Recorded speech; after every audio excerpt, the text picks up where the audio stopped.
I'm good. We're gonna get started at 6 o'clock. Good evening, everyone.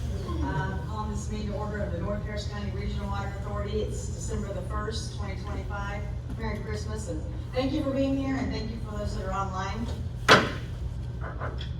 Our first order of business is to have a pledge of allegiance, and I've asked Mr. Dave Warner who would come up and lead us in those. Please stand.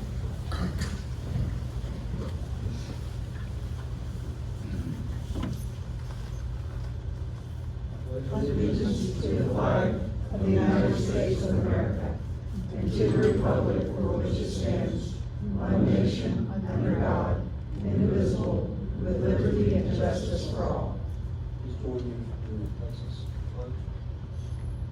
I honor the Texas flag. I pledge allegiance to thee, Texas, one state, under God, one and indivisible. Thank you very much. Our next order of business is public comments. You've got to fill out a blue card if you'd like to speak. You still can do that. Right now, we only have one blue card, so come on up, Mr. Jerry Holmes. If I may, I'd like to make a comment. Number one, I want to let everybody know that I agree with everything that's going to say. Furthermore, I forgot what I was going to say. You know, I'm not a copy years old, and I got a lot of things done. So if I think about it while he says something, I will remember. Thank you. Okay, thank you, Mr. Fowler. He wanted to give me his time. Oh, yeah, that was it. Yeah, 3 minutes. Good evening, everyone. My name is Jerry Holman.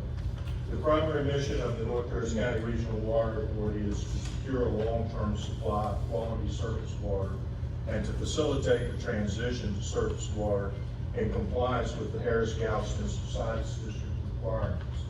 The mandate required a 30% reduction in groundwater usage by 2010 and a 60% reduction of groundwater usage by 2025 and an 80% reduction of groundwater usage by 2035. This would include the Northeast Water Purification Plant Expansion Project and the water distribution and transmission system to receive and deliver water treated at the Northeast Water Purification Plant to the MUDs, water providers within the authority's boundaries. This includes 3 major pump stations and constructing over 400 miles of water transmission and distribution lines to connect additional municipal utility districts. This massive investment is not only for our future, but the future of our children and our grandchildren. Causes of subsidence. Pumping large amounts of groundwater, oil, and gas from beneath the ground causes the surface to compact. The region's soil is made of soft materials like sand, silt, and clay, which are more susceptible to compaction. Consequences of subsidence: increased flooding. As land sinks, the relative sea levels rise, making coastal areas more vulnerable to flooding from high tide and storm surge. General flooding from heavy rain events. Infrastructure damage. Subsidence can cause cracks in buildings, foundations, walls, and roads, as well as damage to infrastructure like bridges and irrigation canals. Loss of coastal barriers. The sinking process can lead to the loss of protected barriers like wetlands and marshes, allowing storm surge to move further inland. Exacerbate hurricane impacts. Subsidence makes the region more vulnerable to hurricanes as the combination of sinking land and sea level rise amplifies storm surge and storm damage. Irreversible sinking. In many cases, the compaction that causes subsidence can be permanent, meaning the land cannot be restored to its original height and you lose the storage in the aquifer. How subsidence is monitored and managed.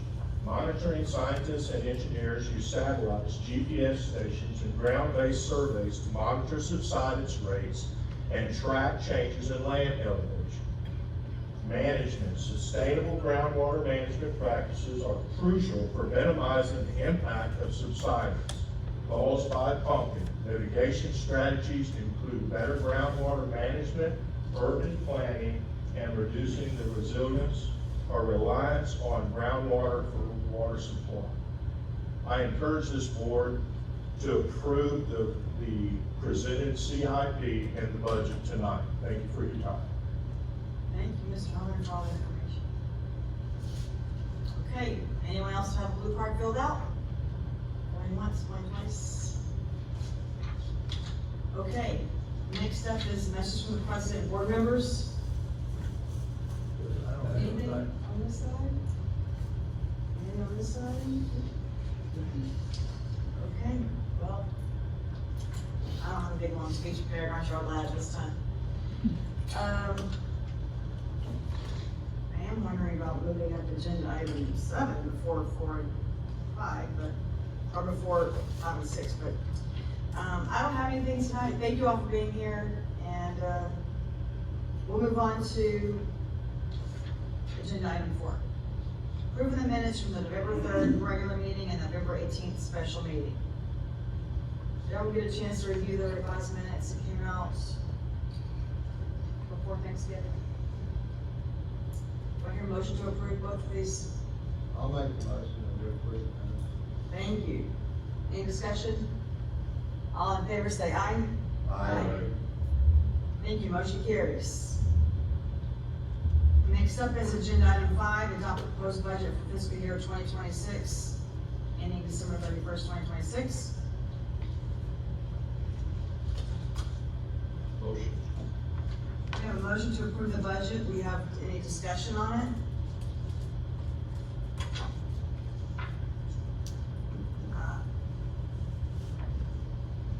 I have some discussion on it.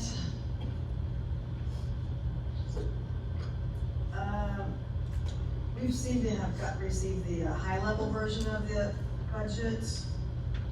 And it looks like we're missing all the detailed schedules, breakdowns, vendor lists, supporting documentation used to prepare the budget, so I've been kind of looking for that information.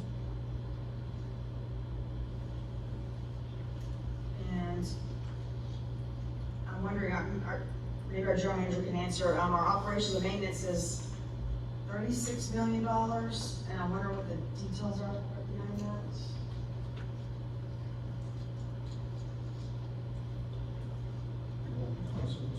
I have some notes with my questions that I'll pass out. If anybody's interested.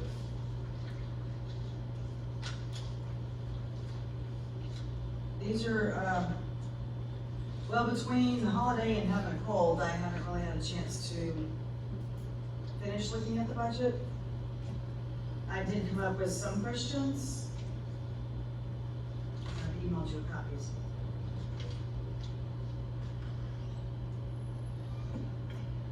May I ask about the right-of-way easement acquisition under legal services? What says, there's a dash.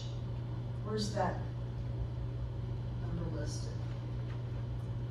So anything that is CIP related, which is just about all of our right-of-way easement acquisition, is all listed within the CIP.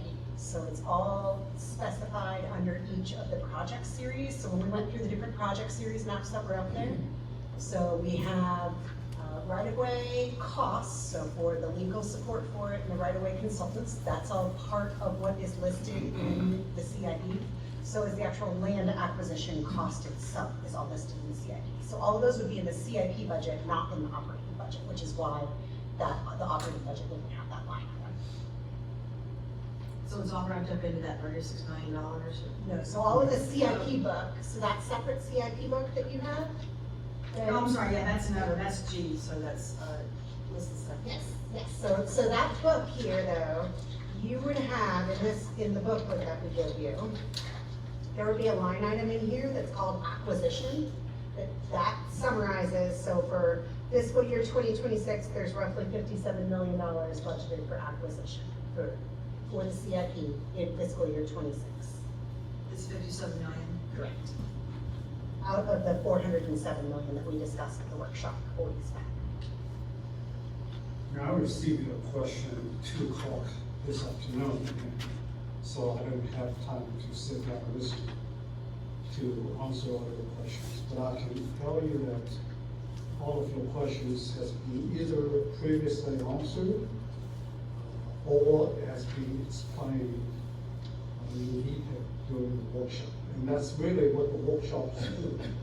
The workshop is to present detailed information on the line items, the CIP budget, and O&M budget votes. So we'll be happy to sit down with you again and have time to come to office and happy to explain everything to you. Thank you. Yeah, like I said, between the holidays and being sick, I was still looking at some of the stuff today. The directors had a chance to peek at these questions I brought up on here. Do y'all have any other questions about the budget, or do y'all want to hear about our, discuss the CIP first, or y'all want to vote on these separately? I mean, the workshop answered my questions. Right, but we have an 18-page, like, high-level summary, and we're missing a lot of data. Well, okay, at some point, there's a line that's drawn between what the board's responsibility is and what the general manager's responsibility is. I think he's done his part. I think we've seen some details before. The board's responsibility is to do our due diligence and on behalf of the ratepayers and look at everything, not just a high-level summary. Personally, I need a little bit more time on the budget before I can approve it. I don't think the first time we voted on the budget, I believe we didn't vote on it in December, did we, John? Do you remember? You have always voted in December because we do have a budget begins January 1st. What the board previously have done before is to approve the budget with the previous year's budget. I would not recommend that because funding needs are different. That only serves a stopgap measure. Is there anything come to screeching halt if this were postponed? No. But I will point out, board has always had opportunity to come back, amend, propose the budget. If you, after you have time to review and hear the answer to all your questions, if you want to amend, you propose the budget, you can always do that throughout the year.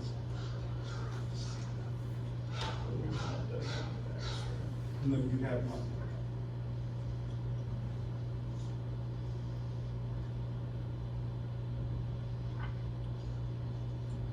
I think there's some valid unanswered questions in this of this, but I'd like to at least know the answers that we did not get earlier. I don't see any harm in this. The details I'm looking for, do you know if we can get that? Well, you have asked a very generic description of what you want. You want a full backup document. The full backup document for CIP, for example, consists of hundreds, if not thousands of pages. I wonder what value it provides to you when you look at those. And the best way for the staff and consultant to explain to the board how the budget was prepared was presented during the workshop.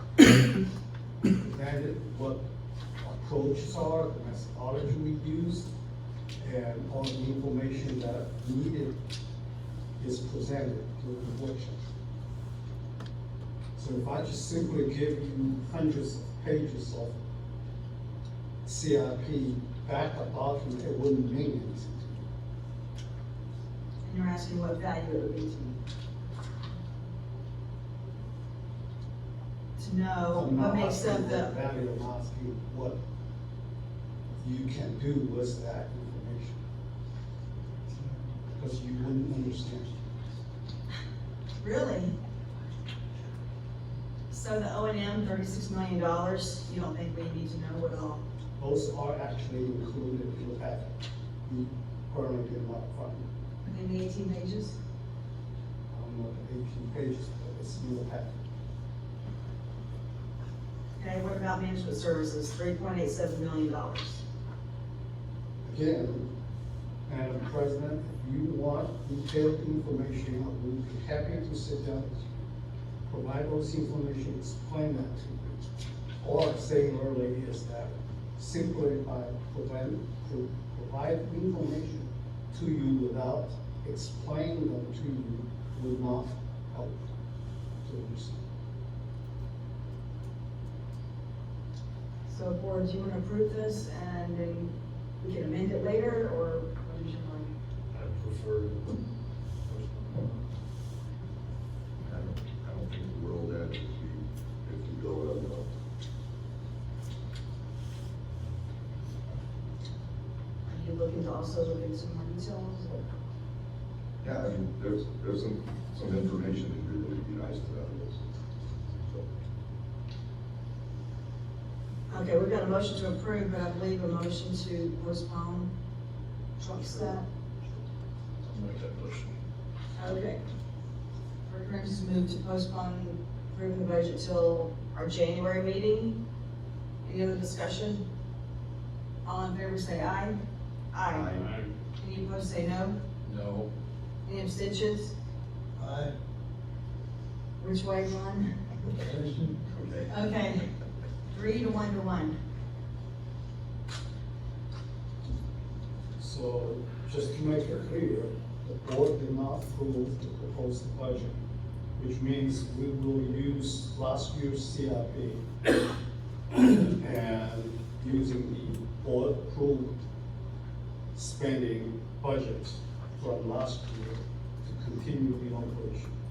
As far as O&M concerned, O&M budget, we'll use last year's O&M budget to continue the operation until the board come back to post 2026.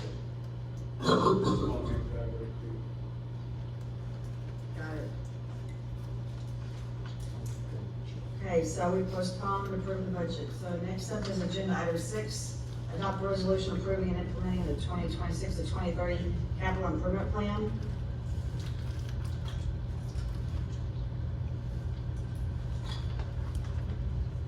Is there a motion?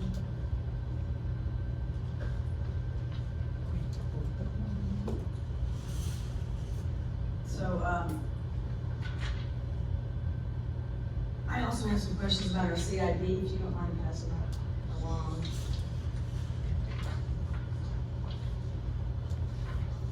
I don't know if we emailed that to you yet.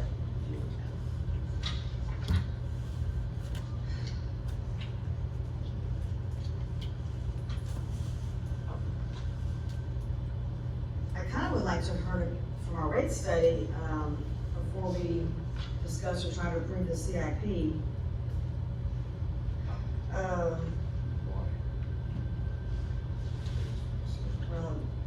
can make it, the information would make a difference.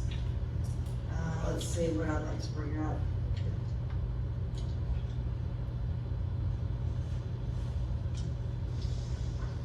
The rate study, because if you'll see, if you review the rate study, it shows that we don't hit 60% until after 2030. So to me, that makes, that confirms what the information that we've already been discussing, that we're over 5 years behind. I'd like to know what projects are intended to meet the 2025 conversion requirement. Again, lots of rate study show we only reached 50% in 2030. Which specific CIP projects are delayed and how each delay affects our conversion percentage. Those are fully explained in the presentation in the workshop.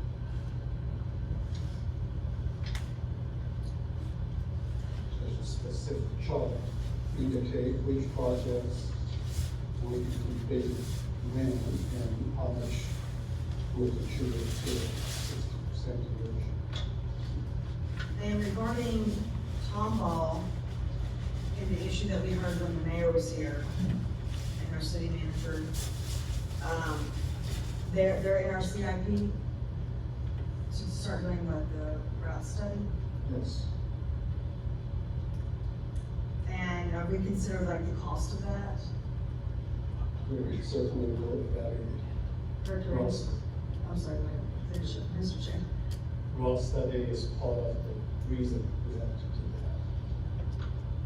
Director Ramsey? But if I remember what we talked about last time, we had the workshop together, two things that, if memory serves me, we didn't get answered.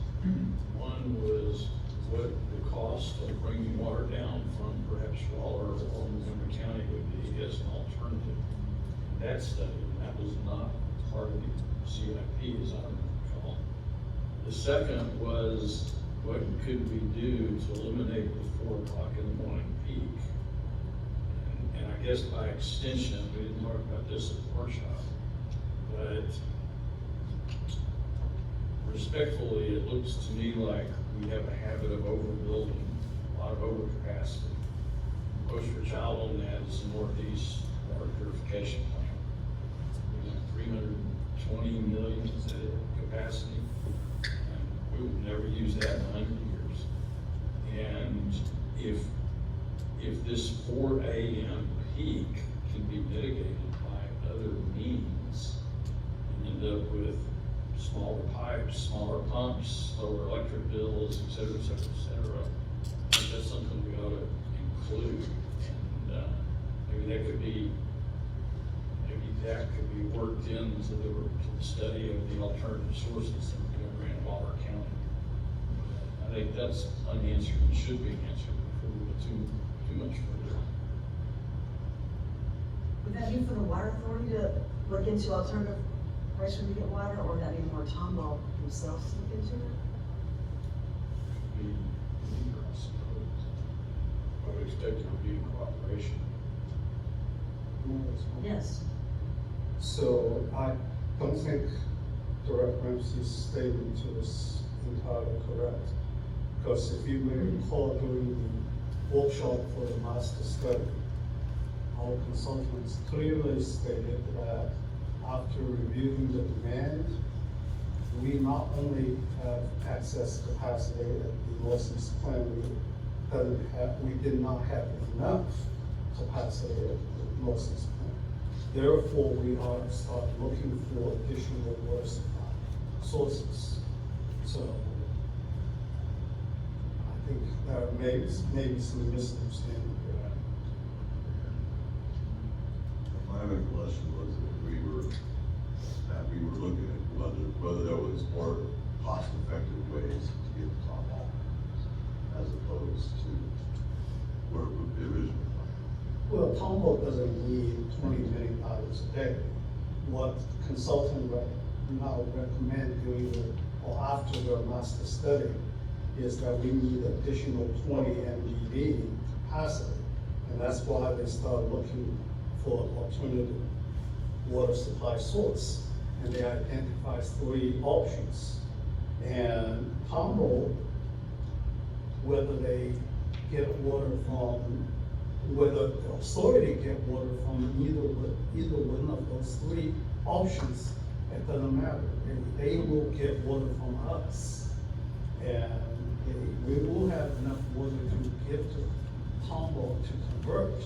So Tomball's conversion is not dependent on the additional supply source.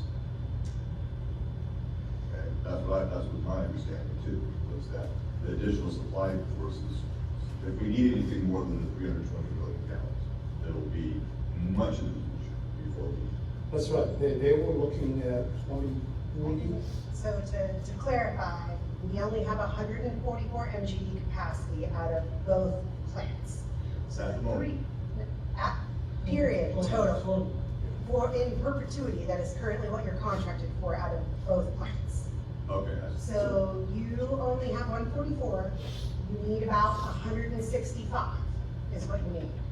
So, and that number is needed after 2035 my crystal ball is as good as your crystal ball, what's gonna happen with growth, but it's after 2030, sometime between 2035 and 2045, you will need additional water in order to meet the 80% conversion goal. So that is needed to meet the 80% conversion goal. The question of where the water comes from, that's what we were presenting, was that there were multiple options that are out there. If you had an option that was closer to Tomball, that would be one way to get water in. And just to clarify, we cannot import in groundwater as an option. So the subsidence district does not count that as alternative water. So long as somebody if they are in our GRP and have wells in our GRP, we cannot import in water and count that towards alternative water if it's groundwater. Now, if it were surface water, we could import that in, or some other alternative water, like reuse project that we helped facilitate. But groundwater imports wouldn't help us.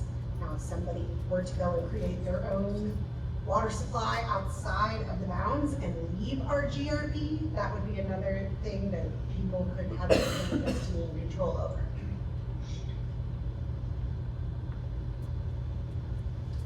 So then, based on that, what keeps Tomball from leaving the GRP? Tomball has a choice to leave the GRP. They have to figure out then how to be compliant with the subsidence district rules. So if they didn't have somebody to give them GRP coverage, they would be required to be 60% converted starting the day they left. And that's the beauty of the GRP that we're offering. Yes, and they don't have any surface water or any other alternative waters. They'd be paying the $11, $12 missing percentage that's out there right now. So would the routing study give us information on the easement acquisition cost? So what we talked about last workshop, what we talked about for the 2026 CIP, 97% of what's in the CIP is for the 60% conversion. So it is almost everything is for the 60% conversion. There's a small portion that's for rehab projects, it's a couple of percent. And then there's about, it's maybe a percentage point worth of projects that are for towards the 80% conversion. There was two $1 million numbers. One that was towards if we needed to do a return flow study or study some other water supply that's out there. There was a placeholder for that. And then there was a placeholder for starting the routing study with Tomball. So that routing study would identify where would pipes go, how would we get the water, how would we, from a land acquisition strategy perspective, approach that project, because it's going to take more effort and longer time for us to work through, given the land acquisition constraints that there are in Tomball that the mayor and city manager brought up last month. And it's gonna cost a lot more money than we're probably thinking, right? Right now, I've plugged in a number for a higher land acquisition, so that is built into what the numbers that are in there. So it includes numbers for higher cost of land acquisition and higher cost of legal support in order to acquire that land. I'm really not ready to give the go-ahead for Tomball, considering everything we learned from the mayor and city manager. So it's only 2%. Tomball, Tomball's portion is 1%. $1 million, that's all that's in there, is $1 million for Tomball. That's all that's in there. Out of 407. So the large majority of this is for that 60% conversion. So without authorizing that, that would potentially impede the progress of your 60% conversion. It would impede the progress of your 60%. We wanted to take the 1% out for this CIP, what's involved, how would that work? You could state that, and then we would not proceed on anything in Tomball next year. And if you wanted to add it back in later, we could add it back in later. And you could amend the CIP. We had proposed, by the way, using $1 million, that was cash funded, so it wasn't, we aren't gonna take the debt out for it. You have to actually do a new SWIFT application in order to do the 80% conversion. So, so it would be easy enough to add back in later if that's your choosing. Back to the 20 million gallons a day shortage. I don't remember that coming up directly, but assuming it did, how much of that was worst case drought and this 4 a.m. spike? none of that is worst case drought, that is average weather conditions. So it will be 10% worse under a hot and dry, potentially even 30% worse if that's during August. So that is average weather conditions, and what we had talked about in the master planning workshop, several workshops back now, what we had talked about in the master planning workshop, we modeled multiple different things. So for you to achieve the 80% conversion, if you don't cover the 4 a.m. spike, so we tried things to, short of you building a extra storage tank at every water receiving facility, or mandating that everyone has to keep their tanks empty so that we can spend all day filling the tank, which I don't think any mud operator would feel comfortable with that because that's their fire flow protection, that tank. So short of us mandating they have to have a second tank there, we are not going to be able to mitigate easily because we have a very narrow window of when we can deliver to their storage tanks. And they reserve their storage tank capacity to meet their fire flow and maintain their distribution pressure during peak times. So we modeled different ways of looking at what if we had a larger window in the tanks. It did not make an appreciable difference. And this is not unique to just the north. Other water authorities also have this similar, our operator has confirmed this, they have this similar peaks that they see.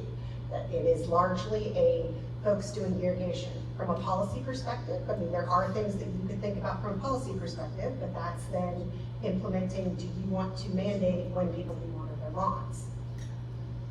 That's a policy direction that you could choose that could have a direct impact on that, but then not necessarily a favorable policy decision sometimes. Well, I know that the original thing everybody had always been told was, oh, you're supposed to water first thing in the morning. So if that directive or that recommendation were changed to be something other than first thing in the morning. I think watering efficiency from a water conservation perspective is absolutely the first. And in evening time, off hours when you're not having all the evaporative losses from the sun, right? So you're losing a lot more water when you irrigate during the day. But there are other folks who do make decisions to adopt. There's places in North Texas that keep year-round, hey, we're only going to let people water certain days of the week and have people off-cycle water certain days of the week. And those boards decided to make those policy decisions to do that, to make their water go farther. So that's a policy direction that you could choose to go that would make the water go farther. If you want to be able to deliver the water, to be able to sustain, your other choice is that during the summertime, you just take certain months off. And you could not meet the 4 a.m. peak and just take certain months off, because if you leave everybody on, all of the modeling that's been done, that's calibrated modeling and looking at all these demands, all of that modeling that's been done has shown that you are going to lose pressure in your system if everybody's connected to the system and everybody everybody uses water in accordance with the patterns that they're using. Those are big ifs.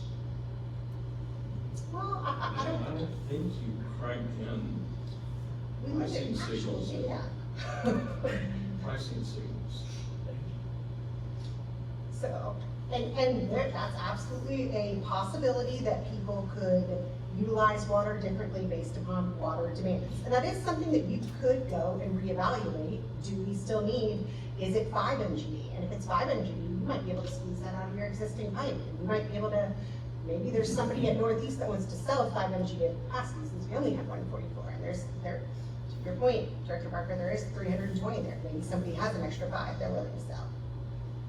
So there are other things out there in terms of your looking at the demands and revisiting that. That is why the recommendation is every 5 years that you go and revisit your modeling and you look at that and revisit these assumptions, all of these base assumptions, and how are people still using the water, and are they still using it in accordance with the patterns of what they were doing 5 years back?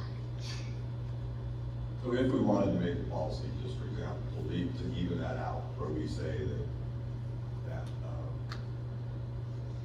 I get that we're going to not deliver full water during those times during that floor. So we would even it out over the day. I don't think, Then the MUD would have to determine how to regulate it from there, correct? So what would happen is they would turn on their wells. If you don't deliver it to them, they don't have the water supply, they would turn on their wells. So that's what happened when you were supply limited before. So all of the MUDs who were on the system in the summertime before, Infomark would ratchet down their water usage in the summer and say, okay, I'm gonna turn certain MUDs off, or I'm only gonna give them so many MGD, and that's it. And then they turn on their wells and supplement with their wells. So then, which is fine, then it's a cycle of, you have to then account for the fact, which we ran models and financial numbers on this as well. So you have to then account for, you're losing in the summertime, let's say 30% of the people that are on your system, you have to cut them off and ration them. Well, that means in the rest of the months of the year, you have to make up for that to hit your conversion goals.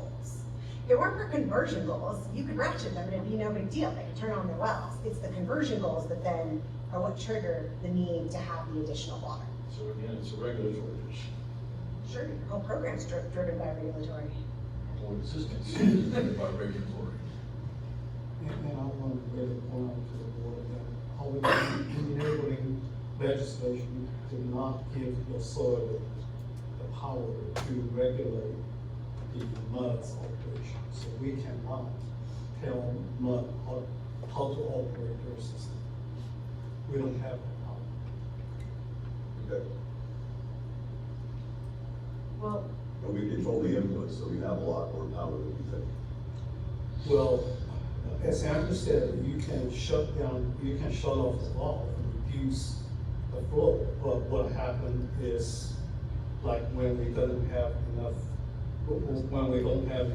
water supply in the previous years, the MUD opened up the groundwater, and that's counterproductive to conversion.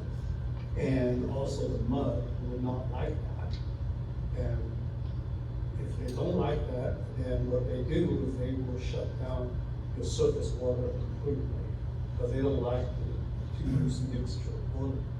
And that's exactly what Northwest 24 did, is they shut down all surface water for the entire year of 2024.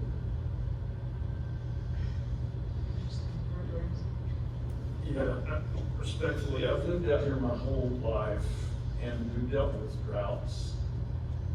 And it's not at all unusual to have odd, even watering. We don't double the capacity of our mud system in order to handle droughts. People get through things pretty well, they're pretty flexible. I just don't want us to be driving rates a penny higher than they absolutely have to be. They're already, we heard it meeting last time, Tom Ball's already scared to death that just with what we've got right now, we're headed $12 or $13 for their customers. So that's their cost, it's not all our cost, but you know, they just almost passed out when we threw that number out. And that's before we get to any of this other stuff. Sometimes perfect isn't perfect. Sometimes a 90% solution is actually the best solution. okay, well, I've got some, thank you, some more information to throw in the mix here. I think it's relevant. Okay. Here you go. Y'all like it over here. I was peeking at our 2014 GRP. I remember asking our manager about it about a year ago.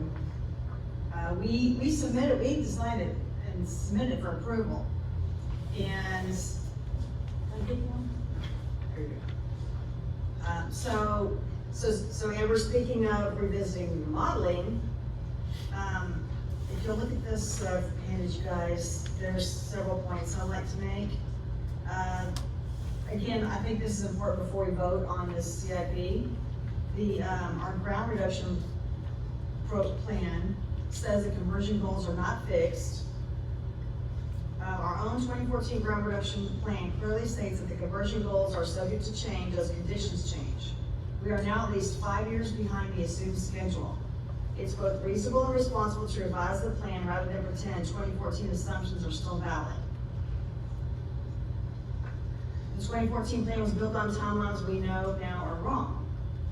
The 2014 plan assumed a transmission system, plan expansion, and distribution build-out schedule that has simply not occurred. When the underlying infrastructure timeline slips by at least 5 years, the regulatory schedule based on that timeline must be revisited. Number 3, cost assumptions are now completely outdated. The Subsidence District certified a plan built on, started out our plan built on 2014 construction prices and low surface water fees. We are now living in a completely different cost environment. If the financial assumptions have blown up, the plan and the schedule must be reevaluated. Ratepayers should not be punished under a cost structure the Subsidence District never actually analyzed. Number 4, the GRP relied on over-conversion credits and reuse. This plan explicitly relies on reuse and over-conversion credits to meet the Subsidence District's mandates and to postpone some capital spending. Penalizing us now for schedule slippage driven by system-wide delays after we already over-converted is not good policy and not what this plan envisioned. Our enabling legislation and this GRP gives the water authority, our water authority, full authority to manage and update the plan. We are not obligated to freeze ourselves to a 2014 document when population, cost, and construction timelines have all shifted. Almost through. The Subsidence District certified a plan that assumed major infrastructure would be live by 2021 and immediate 60% conversion in 2025. We're now looking at 58% in 2030. 58% in 2030. As y'all heard Amber already say earlier again today, this CIP, 97% is for our 60% conversion. So it's a schedule built on assumptions that did not come true. Is not a fair basis for penalties. And then I'll just sum it up with the 2014 groundwater reduction plan was written for a different world, different cost, different growth, and a different construction schedule. Even the plan itself says the conversion goals are subject to change. Updating this GRP is not only reasonable, it's the only honest way to protect our ratepayers. So again, I wanted the board to see this information. I mean, the GRP plan is very long. So I just was peeking at it, kind of got some, summarized some of this. I mean, our CIP, we're still working on the 60% conversion, which should have been done 2025, and now we're gonna be 58% converted in 2030. Come on. That was our plan. It's a plan. That was our Groundwater plan, to reduction be converted plan. in 2030 and to use credits. The plan needs updating. Okay, but if we can update our plan, but if the Subsidence District, the regulators say poo-poo on our plan, Well, then Well- we're gonna spend a lot of money for them just to go poo-poo? well, you don't know if you don't ask. What are we gonna We've do? been Not do asking. it? We have not asked, we have not updated our plan. Well, first of all, the HGSD does not penalize anybody based on the GIP plan, like based on their conversion status. So, Which is part of the plan. Which is we're behind. yeah, you're behind or not, that plan says you need to be flexible to meet rules, the demand change, and timeline. So that's why we. And they're not being flexible. They're not working with us. That issue is not at the plan itself. The plan is ours. Yeah, plan is ours. We need a revised plan. Which you need their approval. So Well- if your plan says you need additional years, they will not. We don't know, we don't unless we ask.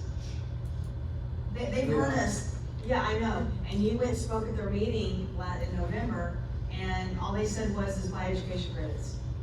They didn't, Well, the officers. yeah, I'm very disappointed too.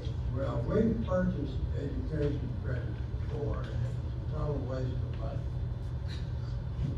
Thank We you for. gave these education kits to Klein ISD and to Cyfair ISD, both school districts throw them in the trash, they couldn't use them. It was a total waste of money. Thank you, Director Graham. So we don't need to buy any more education kits. Well, that I was, guess that we'll was the get in the answer. spring.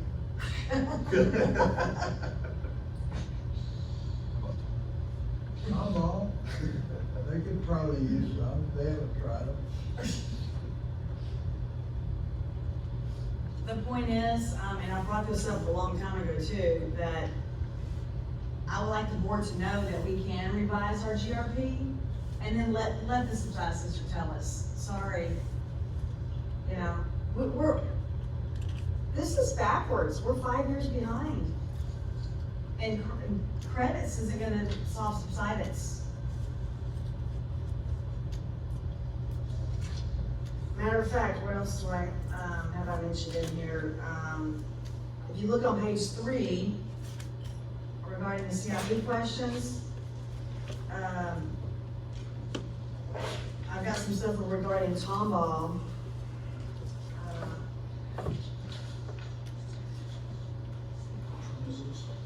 Was it CIP? CIP.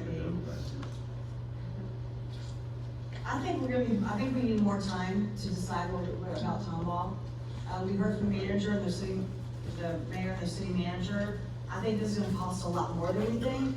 I understand it's gonna take longer. I understand, so we need to get started earlier on that rate study, but there's no way in good conscience I can approve, Tomball being part of our CIP, based on knowing the cost of this, and that this is gonna be involved attorneys going up against Tortuga's attorneys. Yeah, I tend to agree with you.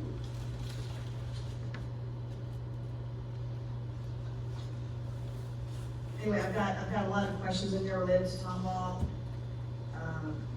I just think cost is outrageous, and Like I said, earlier, you can instruct us not to proceed with the project 72, that's fine. I think that was a serious. What? We could move forward with the CIP and just say we're not gonna spend that $1 million. I don't know why that's not serious. well, I like the board to consider, maybe, sleep on it, revising our GRP. It's our 2014 GRP. It's been revised once, because the original was, 2003? Can I ask what the goal is for revising the GRP? What do you hoping to get out of that? Well, the subsidized district has been ignoring us. Okay? And And what do the you answer think a new is, GRP is gonna do with regards to the subsidence district? well, Just to get leverage, I think that should be a total waste of money. I don't, Well, we have a brand new GRP that spends money that I don't think we should be spending. I can't make the connection between the new GRP and how that forces the subsidence district's hand. I don't see. well, we gotta do something to force their hand, because, we need to push back we need to change the regulation, push this timeline back. We're over 5 years behind schedule. I don't disagree with And- you. I don't disagree with you. I think it's heavy-handed. I think it's over-regulated. I loved what you said the last meeting about, an unfunded mandate. I agree with a whole bunch of those points. But I think we need to have something better than just updating our GRP, which has they can give them, almost slipped. They- They can give a care, I think, about our GRP. It's because they're concentrating on the targets. Are we hitting the targets or are we not hitting the targets? And in the meantime, they're approving new wells. The appointed board has given the general manager. I got that, and I agree with you on that too. All the authority, they just approve all new wells. And how is that fair to us? All we gotta do is the goalpost keeps moving, I agree with you. the goalpost keeps moving. And it's not fair to our ratepayers. And I Tomball just may not wanna- even be an area that's even subsiding. Let them have some time to you know, prove that out. If they're not even subsiding, you know, maybe they can do something to be exempt from this, and be exempt from being on the NHCRWA. Like I said, I support your points. I just, I don't, GRP update, I just, Well, maybe we can hear in the meantime, between now and our next meeting from our general manager on, in Corolla, on if that, if it can be effective or not. Again, I just wanted to bring this up for all the board to kind of, hear these points. And to me, I don't know, this is just crazy that our CIP is for the 2025 conversion goals and we're 5 years behind. well, I think we ought to finish and shoot for hitting that 60%. The 80%, I see that as very problematic. I don't have a solution for that right now. But I think But if we just keep moving forward and get to 60, then you may have leverage with some side steps that, hey, look at all this money we spent to get to 60. And now look at all this extra money you want us to spend for another 20%. That's, I think, where we may be able to build some leverage. I appreciate a lot of the things you said, the positive comments and everything. You know that we're only gonna be 58% converted in 2030. Yeah, so we're really 6 years. We're over 5 years behind. And I appreciate what you're saying, but we've already been waiting on this message for 2 years. We've been waiting to go to them, we've been, dragging our feet, waiting on them, hoping to get something positive, and we haven't. And what if you never get anything positive? You're gonna double the rates. Because of inaction, Thank you. So just to clarify, the numbers that were in the rates consultant in that memo that they sent you. So those are the numbers that came from the master planning effort and reflect the schedule of completing the CIP to get to that percent conversion. So what we presented in the CIP workshop last time and what we presented in the master planning workshop, whatever the month before that, that's all what's in then and built into that rate model for that conversion timeline, that schedule. That's a good question, that something I wasn't sure about. On the worst case scenario that you showed at the bottom of that big yellow fan, and you had a number of $260 million. Was that over that entire frame, or was that a year? That's cumulative. Cumulative. Good clarification.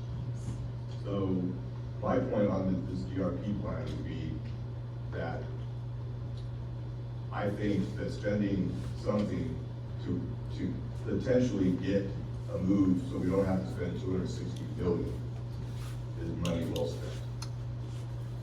I think it does, no, they may disagree with it, but at least makes them have to disagree with it. We can put together a plan that is rational and responsible and make them say no.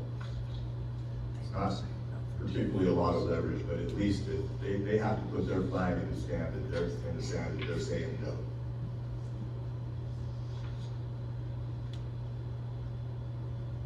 So I would tend to agree. I think we should put that on the agenda for the next meeting to discuss rewriting the GRP. I've got notes I was gonna mention after the rate study, but I'm gonna mention this now. When a mandate becomes impossible to meet due to circumstances like COVID delays, supply chain failures, and major construction constraints, it stops functioning as a mandate and instead becomes an unfair tax. The subsidence district is penalizing hundreds of thousands of families and businesses for something that cannot be physically achieved until 2031. That is not good governance and it's not equitable public policy.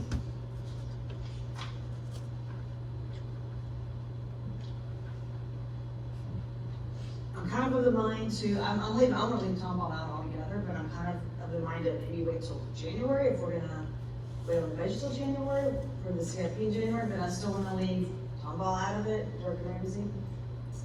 Yeah, I just, as an aside, I'd be in favor of postponing too, but I would realistically think there's not gonna be anything done in the next 4 weeks, so we should probably go to February, January. That wasn't when I raised my hand. Kind of extending on what Kelly said, there's really a couple giant data points, even though they've been asked for 20 plus years, is my understanding. We still don't know, other than we know that, as Kelly mentioned, the 80% is actually not accurate, and we don't even know if 60% is accurate in terms of its affecting subsidence. And that's completely separate from whether subsidence is actually causing $7 billion worth of damage. So for example, if you take zones 1 and 2 that are at 80% now, the aquifers are refilling. That means 80% is too conservative. No other way to interpret that. So 80% is not necessary. If that number is 70% or 60 or 50%, we're talking literally hundreds of millions, if not billions of dollars in savings.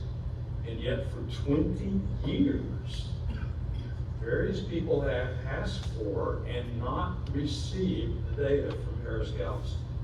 And if they have a purpose in life, that is one of them, is to supply that data. Yeah, because we converted that area around the spring. We have that 2010 conversion area. I think that area has bounced back. If you look at the maps, the subsidence maps, it shows that it's come back already. Zones 1 and 2, they've been at 80% for a very long time. The aquifers they're coming up. That means 80% is too much. It's too conservative. And this area out here does not have anywhere near the water table problems that they arguably might have further south. So that's a front center kind of issue that we need addressed. And since Harris Galveston won't do it, I suggest we think real seriously how we can get that data. I think there's a lot of ways. Some would be kind of on the cheap, some of them would be a little more expensive, but we need that data. Let's ask USGS to pitch in. Can you speak up? We can't hear you. It's compromised? So, Mr. Chang, You're gonna have to spend a considerable amount of money, several $1 million, to argue against these subsidence districts mandates. They won't move off their schedule that they've established.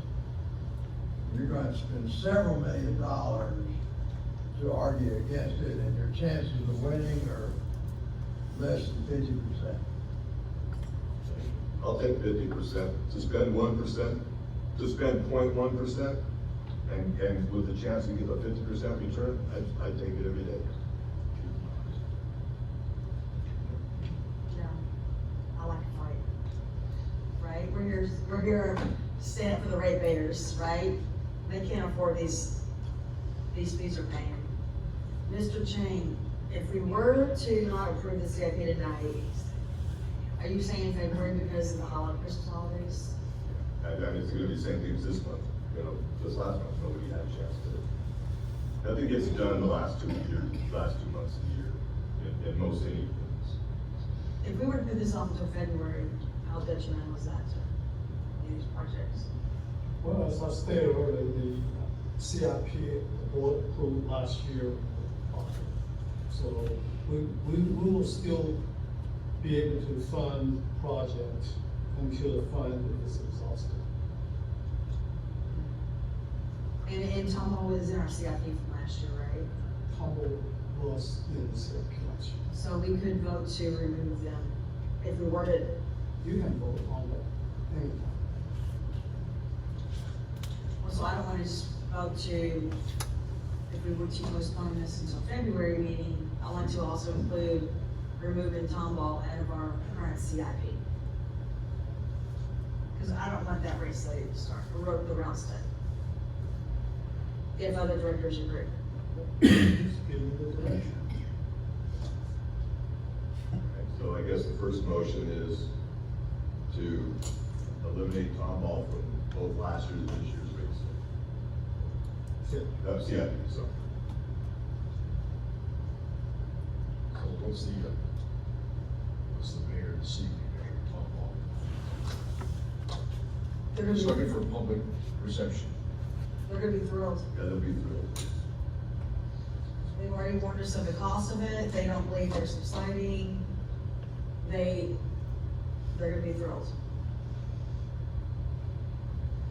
Besides, I mean, if we end up proving this in a year, all we did was delay the route study for 1 year.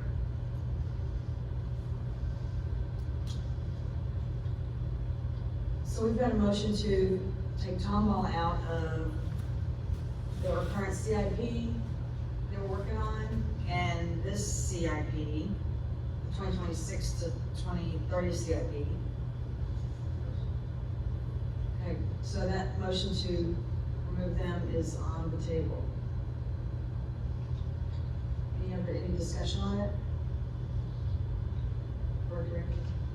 Yeah, I'm not sure we're quite ready for that. I would actually like to see at least some kind of mini study by maybe Corolla on what that would do to our various targets and cost and size of the lines and all those kinds of things. I suspect, Tom Ball, if they agree with us, I suspect that amount might be a really good partial solution. But I think we want to have some kind of formal, we'll see it, what exactly this list is, rather than just shutting off a pipeline. So taking Tom Ball out, there is not enough other water receiving facilities that are cost effective to replace Tom Ball if Tom Ball needs to be part of the 80% conversion. So if we're still shooting for the 80% conversion, Tom Ball needs to be in there in order to hit 80%. So you could take Tom Ball out and I could give you numbers, here's what percentage that you would hit without Tom Ball. I could give you that number. Maybe that's 75 or 72 or whatever the number might be. Well, I was thinking, pardon me the interruption, I was thinking two ways. One was exactly that. The other was if they were not included in our GRP at all, either on the groundwater or the surface water conversion, how would that affect us? If they, let's say hypothetically, they had an exemption from. If they started their own GRP tomorrow, and we're out. Yes, we could tell you what the percent conversion would be without them, which by the way, they're drilling new wells as we speak, so they're actually counting against the total. So we could absolutely tell you, here's the number. I almost could do it, I almost have enough here, I just don't have all of their groundwater data with me. But yes, I can tell you what that percentage would be without them part of it, and then what the number is in the CIP for them, and they're at the end of the line. So it would require some evaluation to figure out as far as changing out pipe sizing. I don't know that it would change the full 20 MGE recommendation. I think you would still need water, because I think they're only in the future about 8 MGE. So it would save you 8 MGE, but then some of the conversion numbers might change. So we probably still need 10 MGE. I'm guessing. So Director Parker, you talked to the mayor, so maybe you can help me understand, is Combo intending to get out of the GRP? No, they want to pursue every avenue that they have to them to figure out how they can manage to do this. They think that our current plan of coming from the south is gonna be inoperable, we're gonna run into the oil mafia, and we're gonna be spending 10 times as much for easements than we do now. And they'll tie us up in court for 10 years with it, because that's what they've already done in the past. So that's one thing that they want to try to get around. And then I just think they're just trying to figure out what that there are any options? Well, first of all, we cannot kick them out of our GRP. We can't, right? So in order for them to get out of the GRP, they have to plug all the wells within Harris County. And then they can do whatever they want, because they're no longer subject to the regulation of HGSD. And I don't know if they are ready. No, I don't, they're not ready for that yet. I mean, I don't even know if that's on the table of what they're thinking about. I just know that they both, that the city manager and the mayor both want some kind of relief, and they want some time to think about it. And especially for my district, they are the vast majority of my district. So if they want relief, and I heard them saying as soon as possible last time, and the board just instructed me to remove the project from the city. Yeah. Okay, just wanted to.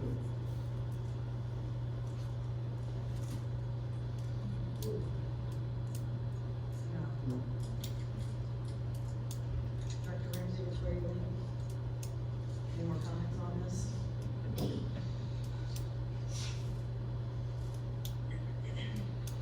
I can make another motion that we have Amber do the adjustments to the CIP for January. And then postpone both the budget and the CIP approval to February. And run under the existing plan. Okay, let's hear your motion. Okay. Oh, go ahead. May I clarify, so what you want Corolla to do at the January meeting is to answer those two questions the rest of them just asked? Correct. So I just want to make sure I heard it correctly and I'm answering correctly. So what you're looking for then is if Tomball were to lead the GRP, what would that do for numbers from the GRP from a conversion perspective? And what would that cost look like as well for the cost savings? Albeit some of it I will be able to easily do, others I won't be able to get to do a full-scale model update. That would take months for me to go and have somebody go and remodel the whole thing and figure it out and then cost estimate that. That's not. That was one part. The other part was like you started on, as to what happens, we just don't supply time all, they're still running here. Yes. So I can come with some high level information without doing modeling on those. I can come to January with those two clarifications. Okay. Does anybody think Tomball is going to get out of the GRP and cap all their wells and get their water from somewhere else? That's what they'd have to do, right? Maybe they come up with an exemption. Maybe they find out they're not subsiding or something. and- Exemption? I I don't know. don't know what they have on top of mind, but I know that the last conversation I had with them is they want this to be postponed. If there's any way they can be exempt from, subsidence district mandates, then it's a win-win.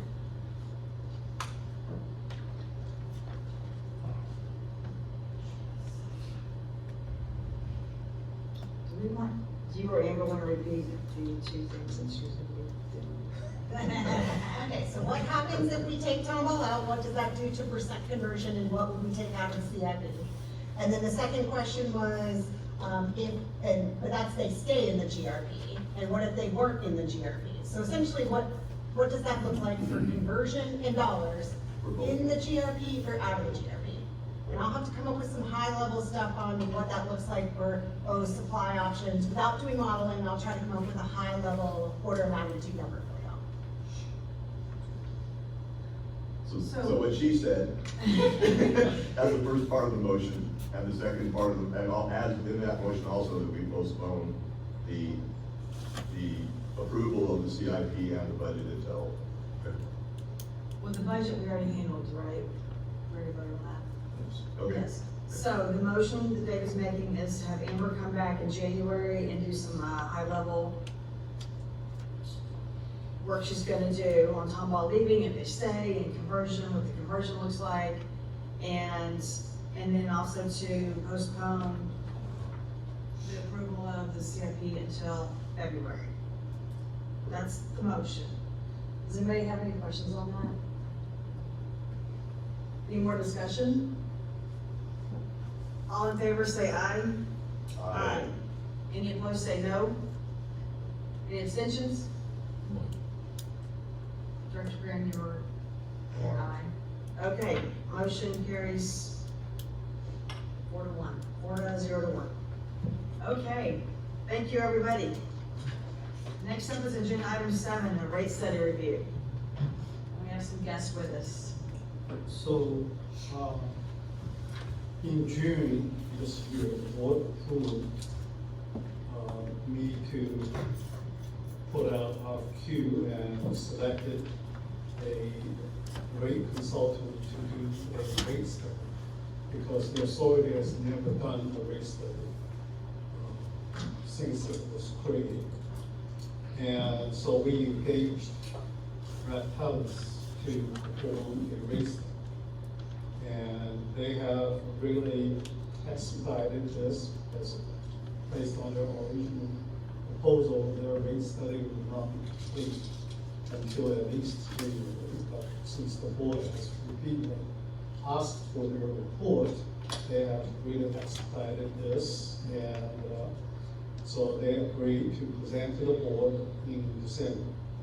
And the representative from Reptiles is here tonight, and before we start the presentation, I would ask for members to hold your question until the end, because your question may be answered in the later part of the presentation.